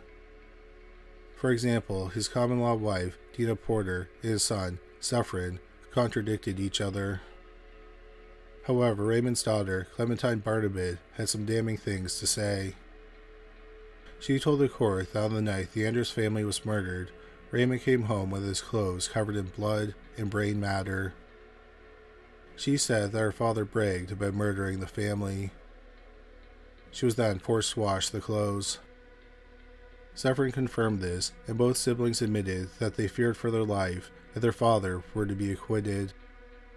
But Dina Porter contradicted their testimony. She said she did not see Raymond with blood on his clothes. However, Porter admitted that Raymond had threatened to kill her a month before the family was murdered. A neighbor who lived in the other half of the house also testified, and he said he didn't see Raymond wearing bloody clothes. Raymond did not testify on his own behalf. He sat behind the witness table muttering "goodbye" in Mofutu, which means "I'm gone" in French. He spoke loud enough that the jury could hear him. Despite the contradictory testimony and no physical evidence, the jury found Raymond guilty. A judge sentenced him to death by hanging. Raymond's lawyers appealed the conviction, claiming Raymond was intoxicated during the trial. Before the trial, someone smuggled in a bottle of wine, and he drank it. Also, the jury failed to follow the judge's instructions during deliberations.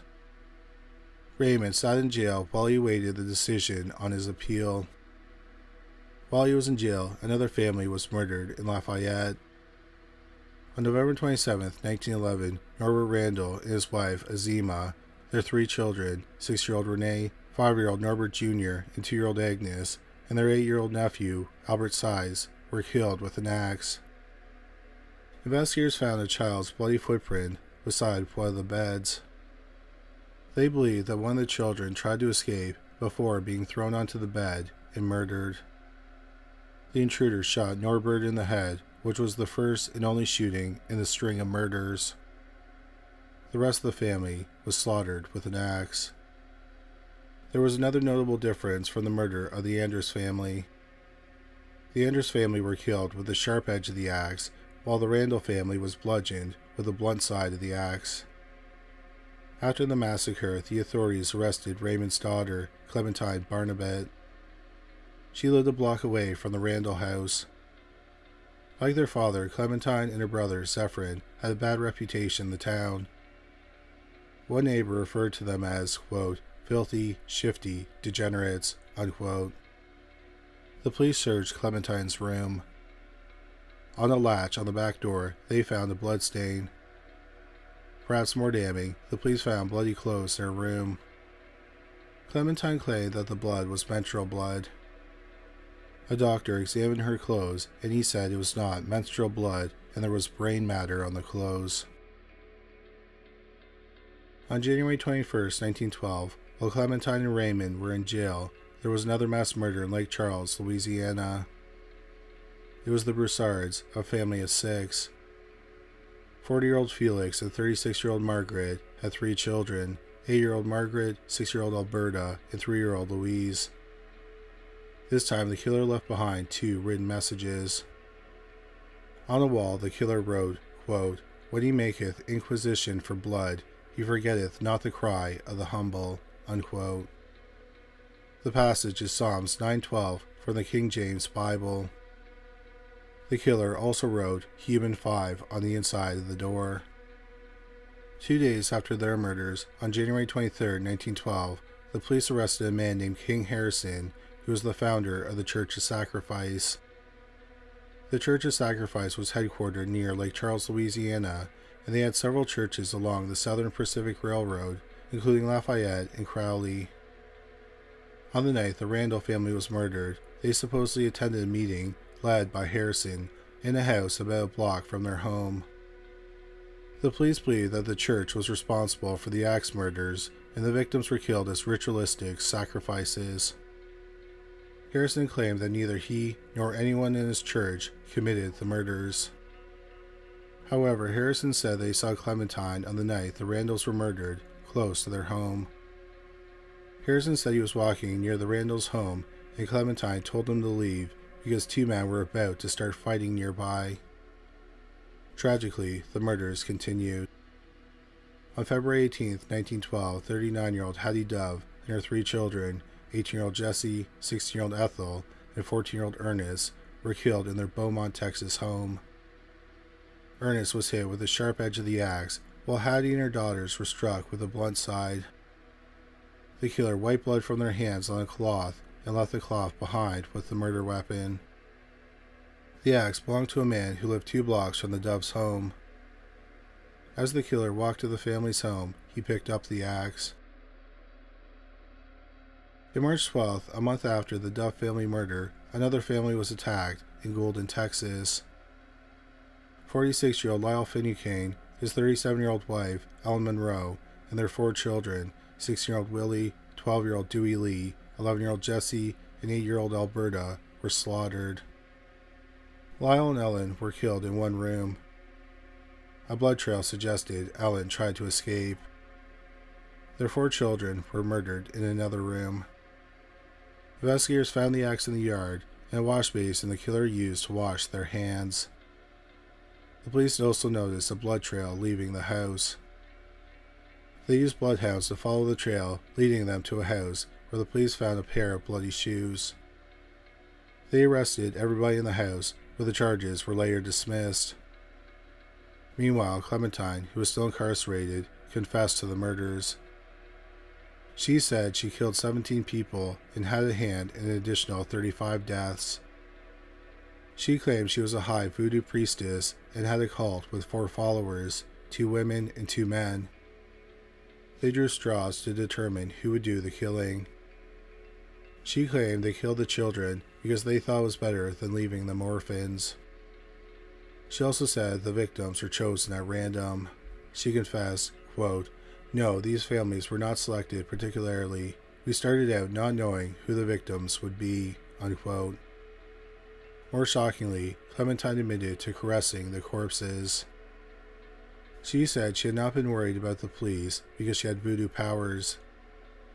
She said, quote, "We weren't afraid of being arrested because I carried a voodoo which protected us from all punishment," unquote. Doctors evaluated Clementine and they determined she was sane. Many people were accused of being Clementine's accomplices. They were arrested but eventually released due to a lack of evidence. Clementine pleaded religious insanity during her trial in October 1912.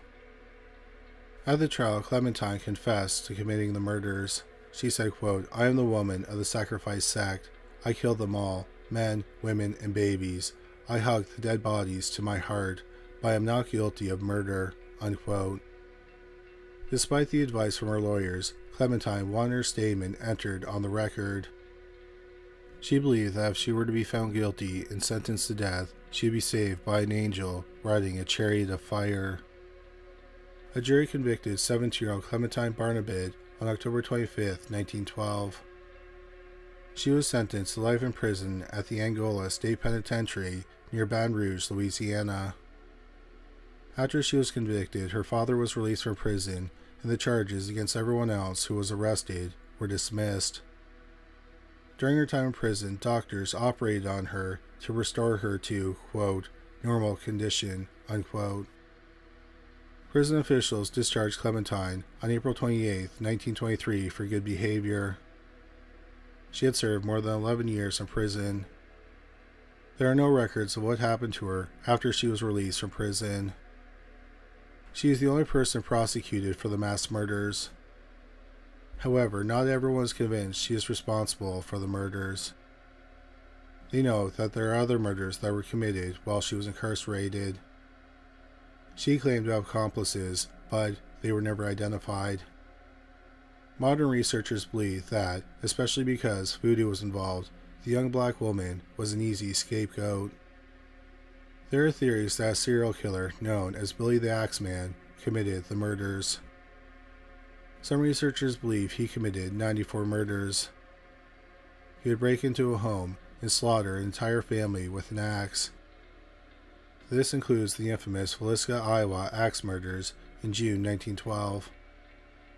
However, we will probably really never know what happened in Louisiana and Texas in 1911 and 1912. What is known is that only one person was convicted of the murders, the self-proclaimed high voodoo priestess, Clementine Barnabas. Number 1. John Preston Rooks. In the autumn of 1974, the town of Milton, Delaware, had a population of fewer than 1,400 people. 54-year-old Frank Snyder was a long-time and prominent member of the town. He was a former president of the Chamber of Commerce and the president of the Milton Historical Society. He had been a traveling musician, but in November 1974, he and his wife were running a Sunoco gas station just outside of town. On November 29, 1974, Snyder was working alone at the gas station. A customer came in around 2 p.m. and no one was in the store. They checked one of the bathrooms and found a gory scene. In the bathtub, they found the dead body of 45-year-old Frank Snyder. His wrists and ankles were bound with black towels and window blind cords.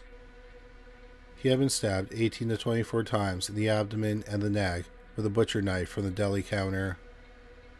The knife was still embedded in his chest. The cash from the register had been stolen. It's believed about $100 was taken. The police thought that the crime scene was odd. Snyder was not a pushover. A week earlier, a man armed with a gun had tried to rob him. Snyder fought the man off, and the would-be robber fled the store without any cash. So he probably wouldn't have been bound or led into the bathroom willingly by a man with just a knife. Instead, they concluded that a group of people had overwhelmed him, tied him up, and then stabbed him to death. but no arrests were made in the weeks after the murder. Then in June 1976, about 18 months after the murder, the police made 3 arrests in the case. They arrested 22-year-old George Reynolds, 27-year-old Thomas Young, and 35-year-old John Preston Rooks Sr. Rooks was a truck driver who was originally from Alabama. The police said that Reynolds had confessed to the murder. He said he was the getaway driver and Rooks and Young had killed Snyder in a voodoo ritual. The police said when they investigated Rooks, they ran into problems. People were afraid of Rooks because they believed he had voodoo powers.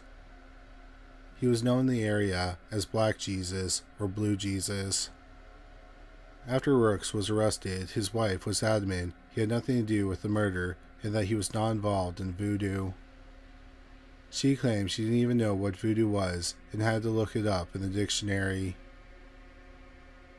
George Reynolds went to trial first in June 1977. When Reynolds confessed, he was in jail waiting trial for a robbery. He said that Snyder was killed in a voodoo ritual and Young did the actual stabbing. Initially, Reynolds didn't say that Rooks was involved. Reynolds was asked why he changed his story. He said he was afraid of Rooks' voodoo powers. It turned out there were 3 deaths connected to Rooks. In July 1971, 54-year-old Nathan Rogers was found dead in a creek in Milford, Delaware. He had been beaten with an axe and thrown in the creek. He was still alive when he went into the water, and the cause of death was drowning. A short time earlier, Rogers had won several $100s from Rooks in a game of craps. 2 other men, Ricky Tolson and Charlie Burrows, were also involved in the murder. They supposedly bragged about it. But just before they were going to be arrested, they died mysterious deaths. Tolson was run down by a car. As for Burrows, he was sitting in a car drinking beer with friends. He was talking about the murder when he opened a can of beer and drank from it. Suddenly, he started vomiting blood. He then choked on his blood and died. The medical examiner could not determine a cause of death. There were no traces of poison or toxins in his system. The star witness for the prosecution was a man named Miles Cuffey.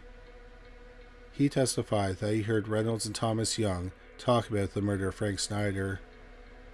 George Reynolds was convicted of the murder and he was eventually sentenced to life in prison. Reynolds' lawyer said that he believed the verdict was the result of a voodoo hex. John Rooks and Thomas Young went to trial in November 1977. The district attorney said that many people were afraid to testify against Rooks because they believed he had voodoo powers.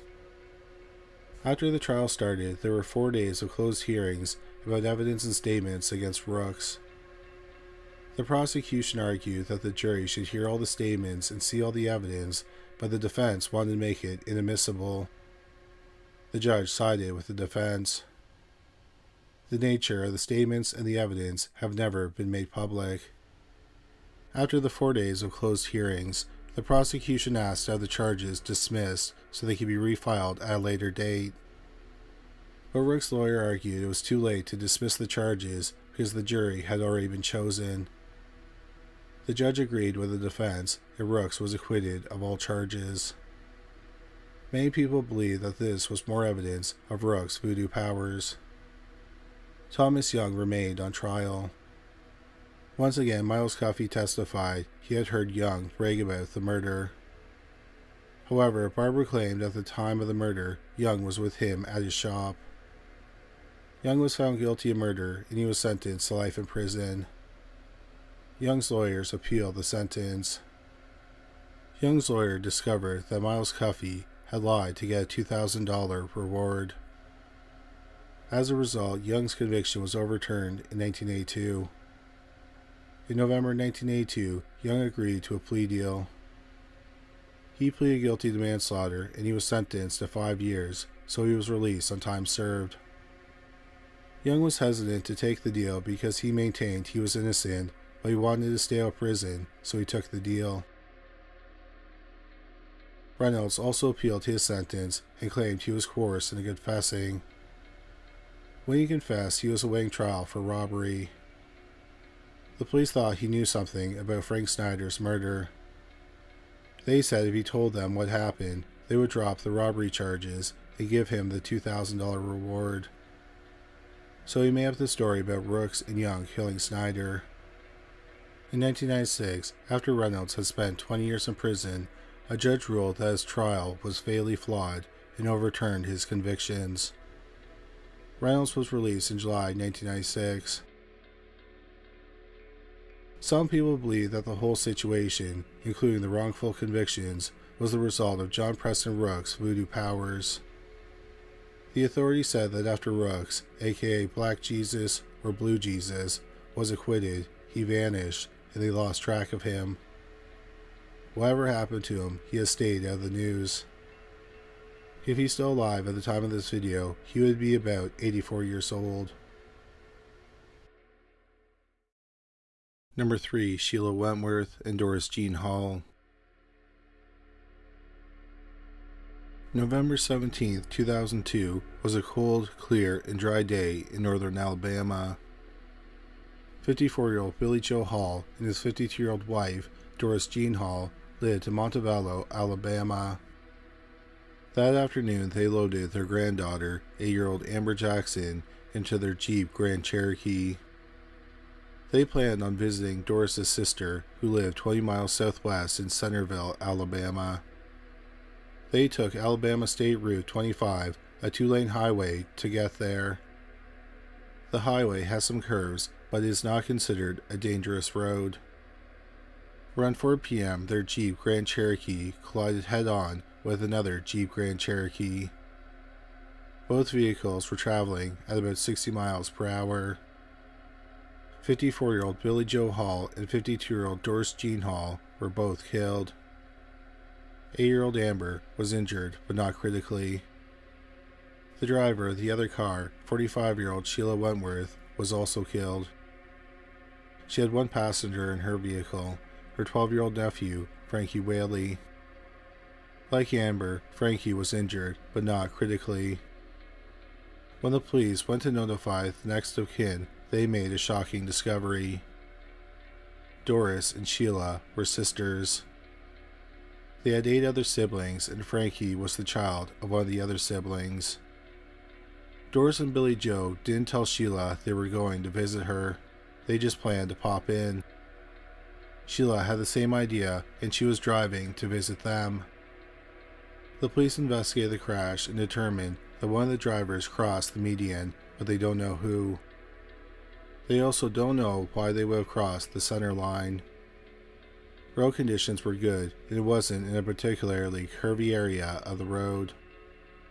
One theory is that one of the drivers became distracted when they saw the person they were planning on visiting traveling in the opposite direction, and they accidentally veered into their lane.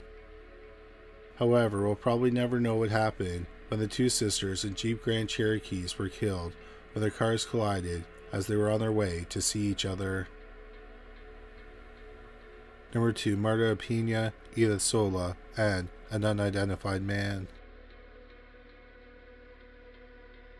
On October 21, 1988, 75-year-old Marta Pena was walking on a residential street in Buenos Aires, Argentina.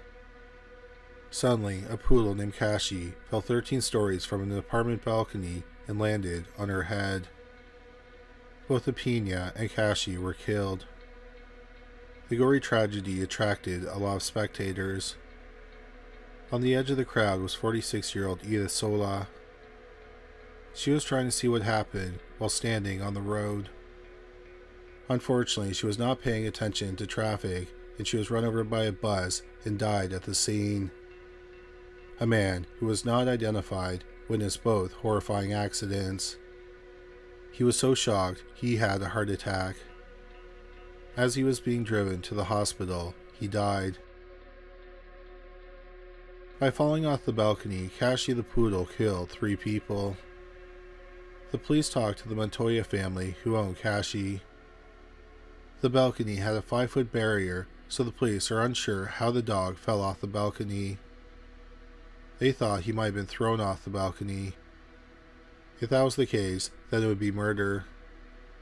But no one was ever charged in the deaths of the dog or the 3 people. Number 1. Mary Ashford and Barbara Forrest. In May 1817, Mary Ashford was a servant and housekeeper for her uncle in Langley Heath, England. She resided at the home where she worked. May 26, 1817 was a typical day for Mary. She ran errands for her uncle. That night there was a dance at a pub called the 3 Tons, but the pub was better known as the Tyburn House. During the day, Mary dropped off the clothes she planned to wear to the dance at her friend Hannah Cox's home in Erdington. After completing her last errand of the day, Mary walked to Hannah's home. She changed clothes, and then she and Hannah went to the pub. Abraham Thornton, who was about 24, was at the dance. He was the son of a well-to-do builder. He and Mary danced several times that night. Hannah, Mary, and Abraham left together at the end of the night and started walking to Erdington. Then they came to a fork in the road. Mary told Hannah she was going to sleep at her grandfather's home, which was closer to her work. So Hannah took one road and walked to her home in Erdington, and Mary and Abraham took the other path and started walking towards her grandfather's home. A few hours later, around 4 a.m., Mary went to Hannah's home and woke her up. Mary explained she had left her work clothes there and she needed them. As Mary changed her clothes, she explained she slept for a few hours at her grandfather's home. She said that Abraham stayed for a bit but left. Hannah noted that Mary was in an upbeat mood. 3 men saw Mary walking alone to work that morning. About 2 hours after Mary left Hannah's home, a man was walking to work in Erdington. Next to a water-filled pit, he saw a pair of women's shoes and a bonnet. They were both splattered with blood. Near the shoes and bonnet was a trail of blood drops and a set of footprints. The man who discovered the footprints worked at a nearby factory. Because of the depth of the footprints, the factory worker thought a heavy-set man made them. The blood droplets and the footprints led to a large pool of blood under a tree about 30 yards from the pit. Another 2 sets of footprints were found going in a straight line. One of the sets of footprints appeared to be made by the same man who made the other footprints. The second set of footprints were smaller, and the factory worker thought that a woman made them. At times, there was more distance between the footsteps than others. The factory worker examining the shoe prints thought the gaps between the steps indicated that the woman was running from the man. The pit was searched with a rake, and 20-year-old Mary Ashford's body was found in the water. Abraham Thornton, the man who Mary left the pub with, was brought in for questioning. He said he did not remember much of the night.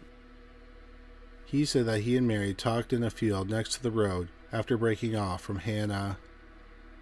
Then they started walking towards Erdington. Along the way, they split up, and she went alone to Erdington.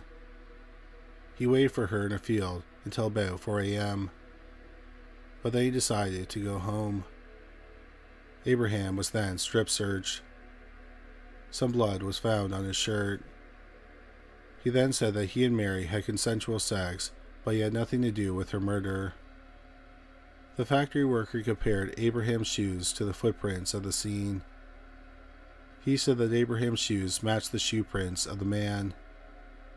He also said that Mary's shoes matched the woman's footprints. A doctor examined Mary's body, and he determined she had drowned. There were only 2 signs of violence on her body. There were 2 lacerations around her genitals. He believed the injuries were most likely a result of her being raped. The doctor believed the large pool of blood was also from Mary being raped. He believed she was a virgin before she was raped, and she was menstruating at the time. The doctor examined Mary's stomach contents, and he did not believe she had eaten in the 24 hours before her death. There was only alcohol in her stomach.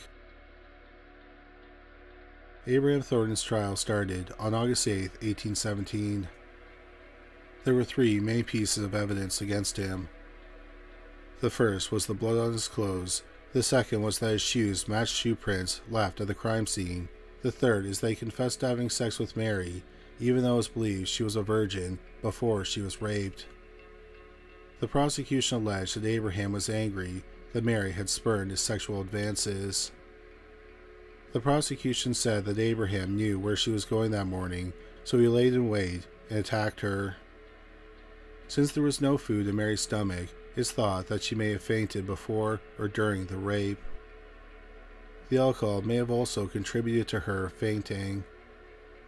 The prosecution argued that Abraham didn't want to be seen with an unconscious woman, so he threw her in the water-filled pit, where he possibly thought she was already dead, and he tried to hide the body. Abraham's defense lawyers were able to discredit the testimony of the factory worker who compared the shoe prints. The factory worker admitted by the time he compared Abraham's shoes to the footprints, it had rained and the footprints were not clearly defined. Also, the factory worker had no experience in footprint comparisons. That no one confirmed if his measurements were accurate. Everyone just took the man's word for it. The factory worker believed that the straight line of two footprints indicated that Mary was being chased. But would she have run in a straight line if she was being chased? Shouldn't some footprints show she tried to elude her pursuer, like a sudden change in direction? The defense argued that the footprints were not evidence that Abraham killed Mary or was even in the area when she was killed. The defense also argued that the blood evidence didn't prove Abraham was the killer either. The defense said if Abraham had committed the murder, wouldn't he have changed out of his blood-stained shirt? Also, Mary had two pairs of stockings with her. One was the pair she wore the night of the dance. She changed into her work stockings when she got dressed for work, which was a few hours before she was killed. She was wearing those stockings when she was killed. Both pairs of stockings had blood on them. This means she was bleeding before she returned to Erdington. So it's possible she had consensual sex with Abraham before she died, and that's when the blood got on his shirt. This undercuts the prosecution's theory regarding motive, which was that Abraham was angry that Mary refused to have sex with him, so he raped her and then she was killed. Several people saw Mary and Abraham after they left the pub.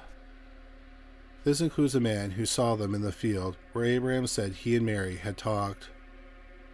A police officer also found evidence they had been in the field. However, no one saw Mary and Abraham together after 4 a.m. They were both seen separately, miles apart.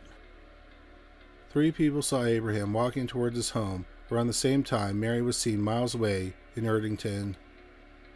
Also, no one saw Abraham walking towards the area where Mary was killed or walking away from the crime scene after the murder. The most logical explanation is that he went home. The trial lasted for 10 hours and the jury deliberated for 6 minutes.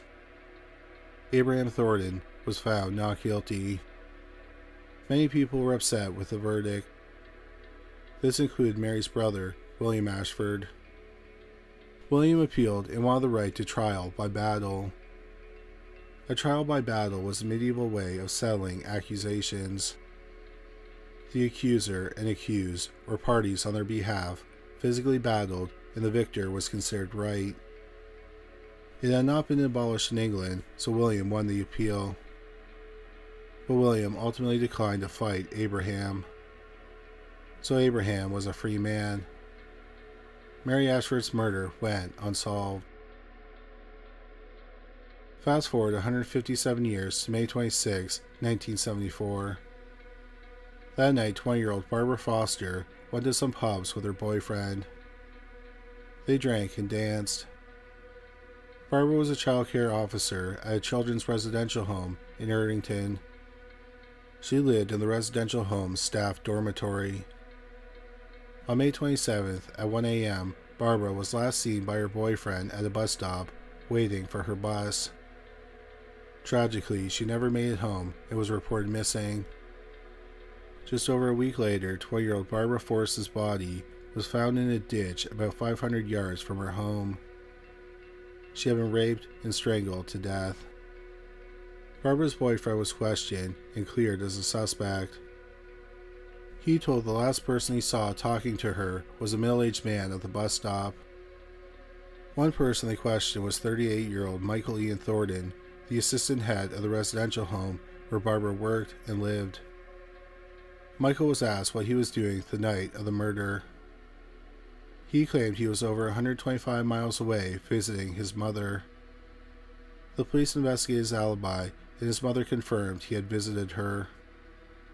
But the police talked to one of Michael's friends, and he said that night he had been drinking with Michael at a pub. Michael dropped him off at home, and then he saw Michael drive towards Erdington. The police searched Michael's home, and they found a pair of pants that had been dry cleaned. However, bloodstains were still visible. In September 1974, Michael Thornton was arrested. He went to trial in March 1975. The only evidence against Michael was that he allegedly lied about what he was doing the night of the murder and the blood on his pants. The defense pointed out that the testing couldn't even determine if the blood was animal or human. Also, a false alibi was not definitive evidence that he was guilty of murder. After 8 days, the judge directed the jury to acquit Michael Thornton due to a lack of evidence. He had been held in jail over 6 months while he awaited trial.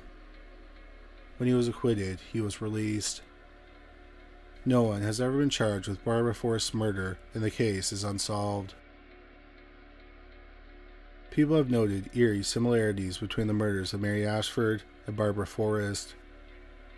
They were both 20-year-old women who lived on the property where they worked. Some sources say the two women had the same birthday, but this was never verified. On the night of May 26, 157 years apart, they were both dancing at pubs. Both left the pub with a man. Mary left with Abraham Thornton, and Barbara left with her boyfriend. On the morning of May 27th, they were both raped and murdered in Erdington after departing from the men. Supposedly, the bodies were found about 400 to 600 yards apart. Then, two men with the surname Thornton were arrested for the murders on circumstantial evidence and ultimately acquitted. The final similarity is that the murders of Mary Ashford and Barbara Forrest are both unsolved. Number 3. Ambrose Small. Ambrose Small was a Canadian businessman who was born on January 11, 1863, in Toronto, Ontario. Ambrose owned a successful chain of theaters in Canada. In 1919, he was looking to sell off the chain of theaters. He found a buyer, Trans-Canada Theatres Limited. They would pay him over $1 million up front in a lump sum, then $750,000 in installments over the next 20 years. Accounting for inflation, in 2025, $1 million is about $27 million Canadian, or $19 million US dollars. The sale was finalized in Toronto on December 1, 1919. The check was deposited the next morning. In the early evening, Ambrose and his lawyer were working in Ambrose's office in Toronto. Ambrose left at 5:30 p.m. to catch the last train to London, Ontario. That evening, a blizzard struck the Toronto area. After Ambrose left his office, he went to a nearby newsstand to buy a copy of the New York Times. However, the newspaper stand didn't have the New York Times, which was delayed due to the weather. Ambrose yelled at the news seller and walked away. That was the last time 56-year-old Ambrose Small was ever seen. Ambrose's wife, Teresa, didn't report him missing for 2 weeks. Teresa had an explanation for why it took her so long to report her husband missing. She said that Ambrose wasn't faithful and had affairs with many young women who were actresses or wanted to be actresses. Several times he had gone on days-long benders with these women. She did not want to report him missing, only for the media to find out that he was with a young woman because that would have become a scandal. However, Ambrose didn't pack anything and wasn't carrying much money at the time. He never withdrew any money from his bank account. The leading theory about what happened to Ambrose Small is that he was murdered. The first suspect was Ambrose's secretary, James Doughty. Doughty often complained he wasn't paid enough. Ambrose also liked to humiliate Doughty. For example, Ambrose would try to sneak things into contracts. If the person signing the contract saw it, Ambrose would blame Doughty. He would bring Doughty into the room and ream him out. The police talked to Doughty's friends. They claimed he talked about kidnapping and killing Ambrose. Hours after Ambrose disappeared, Doughty disappeared as well. Just before Doughty went missing, he took $100,000 worth of bonds from Ambrose's safety deposit box at the bank. Doughty was arrested in Oregon and charged with kidnapping Ambrose. However, the charges were dropped due to a lack of evidence. Doughty was only convicted of theft. Another theory is that Ambrose's wife, Teresa, had him murdered. Ambrose went missing on the day after he made a huge business deal, and she was set to inherit the money. Also, Ambrose wasn't a faithful husband. Perhaps she got sick of his affairs.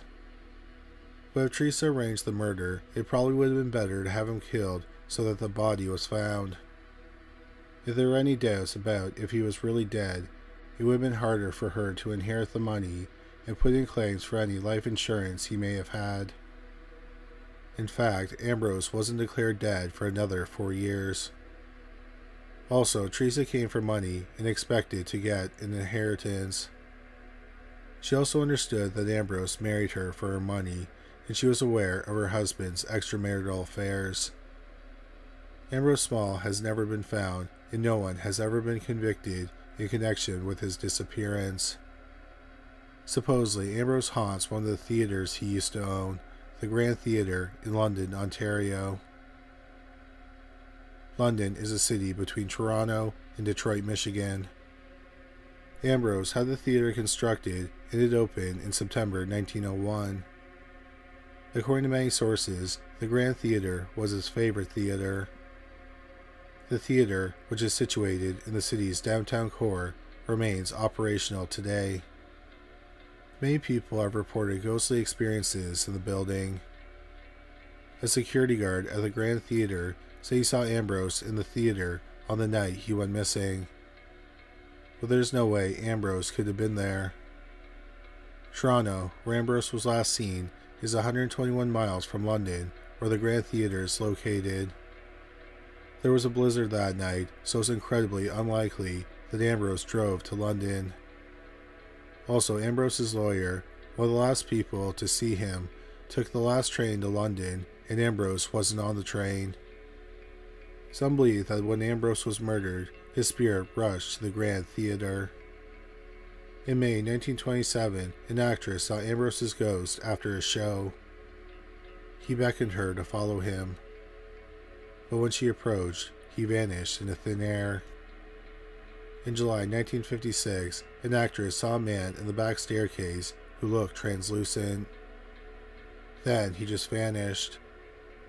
She said the man had a big mustache and 1920s style haircut. The next day she saw a picture of Ambrose Small, and she said that was the man she had seen. During a performance in 1960, a seat in the fourth row lowered by itself. A few minutes later, it rose back up. It was as if an invisible entity had sat in the chair. The area that is now the balcony was originally Ambrose's office. One night during the closing night of a play, actors saw the shadow of a man against the back wall of the balcony. Other people have seen his figure pacing in the back row of the balcony. Performers have heard knocks on their dressing room doors. When they go to the door, no one is there. In 1970, renovations were being done to the theater. There is a large painted arch over the stage. The arch was nearly destroyed when a bulldozer hit its foundation. Then, suddenly, the bulldozer stopped working, so it couldn't do any more damage, and the arch was saved. One day, a wall collapsed. Behind the wall was a staircase. The news reports did not indicate where the stairs led. In 1973, a lighting technician saw a man with a beard and a brown coattail sitting in the balcony. The technician tried to talk to the man, and he vanished into thin air. Office workers have reported that their desk drawers open by themselves when they are alone in the office late at night. In 1975, a film crew from a local TV station were recording the interior of the theater. They brought a special spotlight. 3 light bulbs burned out while they were shooting. Back at the studio, they retested the bulbs, and they all worked. Another time, during a rehearsal for a play, the cast had sand fall on them. The crew checked to see if any sandbags had leaked, but found nothing wrong with them. Women have said that they heard a man whispering their name. They also feel someone touching them in inappropriate places or tugging on their clothes. Sometimes the actresses hear whispers when they are on stage performing. Some have also felt a strange presence when they are on the stage. They also hear footsteps in the wings of the stage. In September 2024, the Ontario Paranormal Society investigated the Grand Theatre. The group's founder, Steve Geiner, said that when he was on the balcony, it felt like someone was pushing him towards the edge. As they were recording a video, they recorded a ghostly voice saying the name Louise. Many people, even some skeptics, think that because of how many strange occurrences have happened in the 124-year-old theater, that London's Grand Theatre really is haunted by the ghost of Ambrose Small. The disappearance of Ambrose Small is considered one of Canada's greatest unsolved mysteries. Number 2. Sandra Hughes. Shut-Eye Peak is a prominent mountain located in the Sierra Nevada range of California. The peak is renowned for its breathtaking panoramic views, which encompass the San Joaquin Valley and the surrounding high mountain ridges. On July 21, 2021, Jake and Victor Gorba brought their 3 children and their 4-wheeler to the area. At lunch, they stopped beside a meadow and ate. Their 3-year-old son, Caden, suddenly pointed out to the meadow. He said there was a woman in the meadow.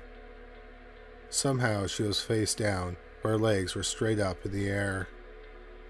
He said the woman had blue hair and was wearing a black shirt and blue jeans. Caden said that the woman needed their help. The woman couldn't talk because she was dead. Caden was adamant that the woman was in the meadow, and he was upset because he didn't think his parents believed him. But Jake and Victoria did believe him. They were alarmed by the situation and decided to return home immediately. When they got there, they wrote about the experience on Facebook. They learned that a woman went missing from the area about a year earlier. 53-year-old Sandra Hughes loved the outdoors and was considered a survivalist. In early 2020, she came to California from Hawaii. She was planning on hiking to Yosemite National Park. The last time she spoke to her family was on June 26, 2020. On July 1st, Hughes' campsite was found abandoned with her belongings scattered throughout the site. Also left behind was a folder containing her important documents, such as her birth certificate and social security card. Her car was missing. On July 4th, Hughes crashed her car into a tree about 5 miles from her campsite. She was only traveling about 20 miles per hour when she crashed. People saw her crash her car and they asked if she needed help. She declined their offers and stood by her car for a bit. Then she walked off into the woods. Days later, her sleeping bag was found about 2.5 miles from her car in Yosemite National Park.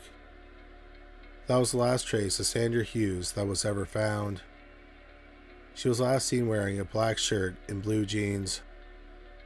She had recently dyed her hair bluish black. After the Gordas made their posts on Facebook, the sheriff's department contacted them. Victoria said that she showed Hayden photos of Sandra Hughes. They took 2 sheriff's deputies to the area where Hayden said he saw the dead woman with blue hair. The sheriff's department searched the area, but they found no trace of 53-year-old Sandra Hughes. At the time of this recording, her disappearance is still a mystery. Number 1. Marie Elizabeth Spanicki. In early 2000, 33-year-old Jodie Foster, not the famous actress and director, but another woman, and her 3-year-old daughter, Hannah, moved into an apartment in Chico, California. When they first looked at the apartment, Jodie had a strange feeling, but she couldn't explain it. She sensed a darkness. It was like someone was watching her. She also noticed an unusual smell. She thought it was just carpet cleaner. However, none of this was enough to deter her from moving in with her daughter. They moved into apartment 14 on January 31st, 2000. Strange things happened the first night. Jodie had a horrifying nightmare. In the dream, a man and a woman were stalking a young woman. They were all wearing clothes that appeared to be from the 1970s. As the weeks passed, the dreams became increasingly intense and violent. She said in her dreams she saw a couple follow a woman in their car. They asked her if she wanted a ride, and then she got in. She dreamed that the young woman was being held in a dungeon-like basement with a single light. Jodie said they were doing things that were creepy, sexual, violent, and sadistic to her. Jodie's daughter, Hannah, also started acting bizarrely. Hannah started talking to an imaginary friend. She said it was an angel, and her name was My Liz. Hannah said that My Liz would kiss her on the forehead while she was in bed. Hannah was adamant that My Liz was real. She had dark hair with a flip. She also drew pictures of My Liz. In one picture, a man appears to be hanging My Liz. Odd things also happened in the apartment. Light bulbs exploded, doors slammed on their own, and clocks would change time. Objects also seemed to move on their own. The first thing they noticed that moved was Hannah's shoes. They were usually kept near the door, and one day they weren't there. Instead, they were in the middle of one of the beds. Jodie assumed Hannah had moved them, but Hannah was adamant she hadn't touched them. Then one night, while they were both asleep, salt and pepper shakers moved from the middle of the table to the edge of the table. One time, they went out for dinner and came home to an odd scene. They had a landline phone with a cord in the kitchen. The receiver had been removed from the base and was in Jodie's bedroom. In Hannah's room, all the toys had been piled in the center of the floor. On the top of the pile was a stuffed talking doll of Ernie from Sesame Street. There was a drawstring tied in a noose around his neck. Jodie called the police and reported that someone had broken into her apartment. One thing Jodie noted was that many of the strange things happened between 2 and 6 a.m. But specifically, a lot happened around 3:37 a.m. One night in February 2000 was particularly bad. Jodie said she was awoken in the middle of the night. The TV was on, but it was only static. Suddenly, in the kitchen, the cupboard doors started opening and slamming shut on their own. One of the burners on the stove was turned on high. Then the Ernie doll in Hannah's room started making noise. It kept repeating the phrase, "I feel great." What was particularly odd was that the toy had no batteries in it. Jodie was so freaked out that she woke up the building's manager and had her come to the apartment. The manager brought her dog. Immediately upon entering the apartment, the dog started barking. Then the electrical cord on a lamp started swinging like a skip rope. Jody, Hannah, and the manager all ran from the apartment. Jody talked to a neighbor who had lived in the apartment building for a long time. He said that people rarely stayed in apartment 14 for too long. The neighbor heard that the apartment was haunted. He said that one woman who lived there a long time ago had gone missing. On April 1st, 2000, nearly 2 months after they moved in, Jody and Hannah moved out. Jody had hoped they left behind whatever was haunting them in the apartment, but then, a year later, Jody started having strange and violent dreams again about a woman being kidnapped and held in a basement. The final dream was the most terrifying of all. She dreamed she saw a young woman with brown hair in a dungeon-like basement. She was naked and hanging from the ceiling. A man was there, and he was taking a lot of joy in whipping her. He then shot her in the stomach and slit her throat. He then bit off one of her nipples. He put the nipple and a lock of the woman's hair in a box. She then dreamed that the man got his wife and they cleaned the body together. They placed the body in their car and drove. In her dream, Jody saw a sign that read A17. Then the couple pulled over and the man dug a shallow grave. As he was burying the body, Jody woke up. Jody got the sense that A17 was important. She also sensed that the number 35.76 was a clue. The years went on, and Jody started dating a new man. She told him about the dreams and the strange experiences in apartment 14. One day, her boyfriend was reading the true crime book, The Perfect Victim, by Christy McGuire and Carla Norden. The book is the horrifying true story of Colleen Stan. On May 19, 1977, Colleen Stan was kidnapped while hitchhiking in Red Bluffs, California. She was picked up by 23-year-old Cameron Hooker, his 19-year-old wife, Janice Hooker, and their baby daughter. Cameron was a horribly abusive husband. He had convinced Janice to let him kidnap a young woman whom he could keep as a slave.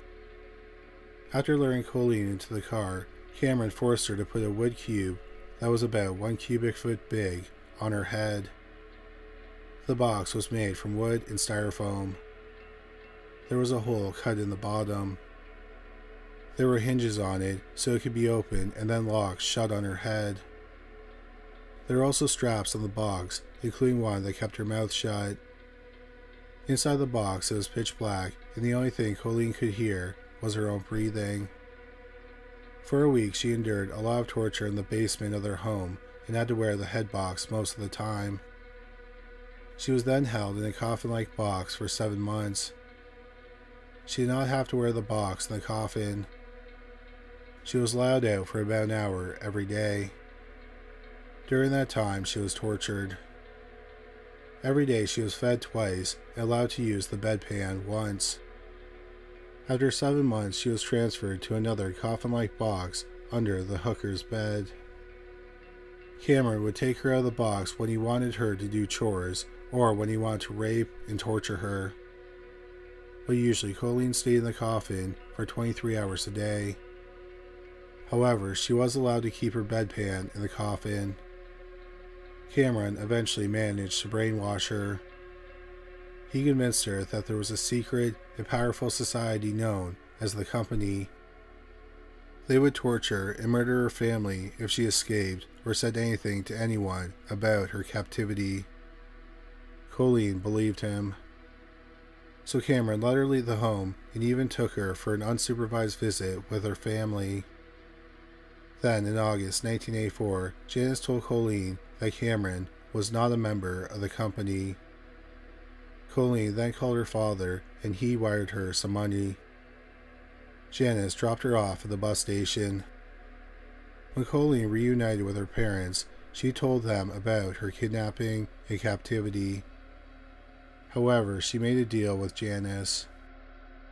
She promised not to talk to the police because Janice was convinced she could get Cameron to change. But after 3 months, she realized that Cameron was not going to change. She contacted the police and told them about Colleen's kidnapping and captivity. Initially, the police did not believe her because the story was too bizarre. The police talked to Colleen and she confirmed the story. Cameron was arrested. In 1985, Cameron Hooker was convicted of kidnapping and raping Colleen Stan. He was sentenced to 104 years of prison. Janice also told the police about another crime that Cameron committed about 16 months before Colleen was kidnapped. On January 31, 1976, they came across 19-year-old Marie Elizabeth Spanicky, who was hitchhiking. They took her to their home, where Cameron tied her up, sexually assaulted her, and tortured her for a day. But Marie kept screaming and fighting him. He then took her to the bathtub and tried to sever her vocal cords. But he had no idea what he was doing, and he just ended up cutting her badly. He then took her into the basement and hung her. Afterward, they buried her body near Lassen Volcanic National Park. Cameron was never charged with Marie Spanicky's murder. Her body has never been found, and there's no physical evidence he committed the murder. The only evidence is that Janice said that Cameron kidnapped and killed her. Jodie Foster learned that when Marie Spanicky went missing, she lived in the same apartment as her and Hannah. Jodie and Hannah had moved into apartment 14 24 years to the day of Marie's disappearance. Also, Marie's nickname was Marliz. Her daughter's imaginary friend was My Liz. Hannah did some drawings of My Liz. In one of them, My Liz is being hanged. There was also a noose around the neck of the stuffed doll, Ernie. Jodie immediately realized that Marie's ghost haunted the apartment. She showed her daughter, Hannah, a picture of Marie, and she said it was My Liz. In July 2008, Jodie decided it couldn't hurt to contact the police. She called the Red Bluffs Police Department and told the detective she wanted to talk about Marie's disappearance. The detective was a little spooked and asked why she was calling about that case. She then told him about the haunting and the dreams. The detective was spooked because they were meeting that day to discuss reopening the case. No one outside the department knew they were going to discuss reopening the case. After Jodie's call, they decided to reopen it. Jodie told the detective she saw the numbers A17 and 35.76 in her dreams. She thought A17 was a road and 35.76 might be the miles from the hooker's home to Marie's burial site. The detective decided not to dismiss her story. The cold case investigators talked to Janice, who had been given immunity for her participation in Cameron's crimes. Janice told the cold case detectives what she told the original detectives, that Marie's body was buried near Lassen Volcanic National Park. It turns out that there's an A17 road in the area. The police got more details from Janice about landmarks close where Marie's body was buried. Based on Janice's description, they believe they determined the area where Marie's body was buried. Jodie said that the number that came to her was 35.76. The location where the police believe Marie's body was buried was 35.75 miles from the hooker's home. However, after searching the area, the police did not find Marie's body. Marie Spanicky's body has never been found, and no one has ever been charged with her murder. Cameron Hooker is the only suspect in her case. In 2021, Cameron was paroled to the Department of State Hospitals. At the time of this recording, he is 71 years old.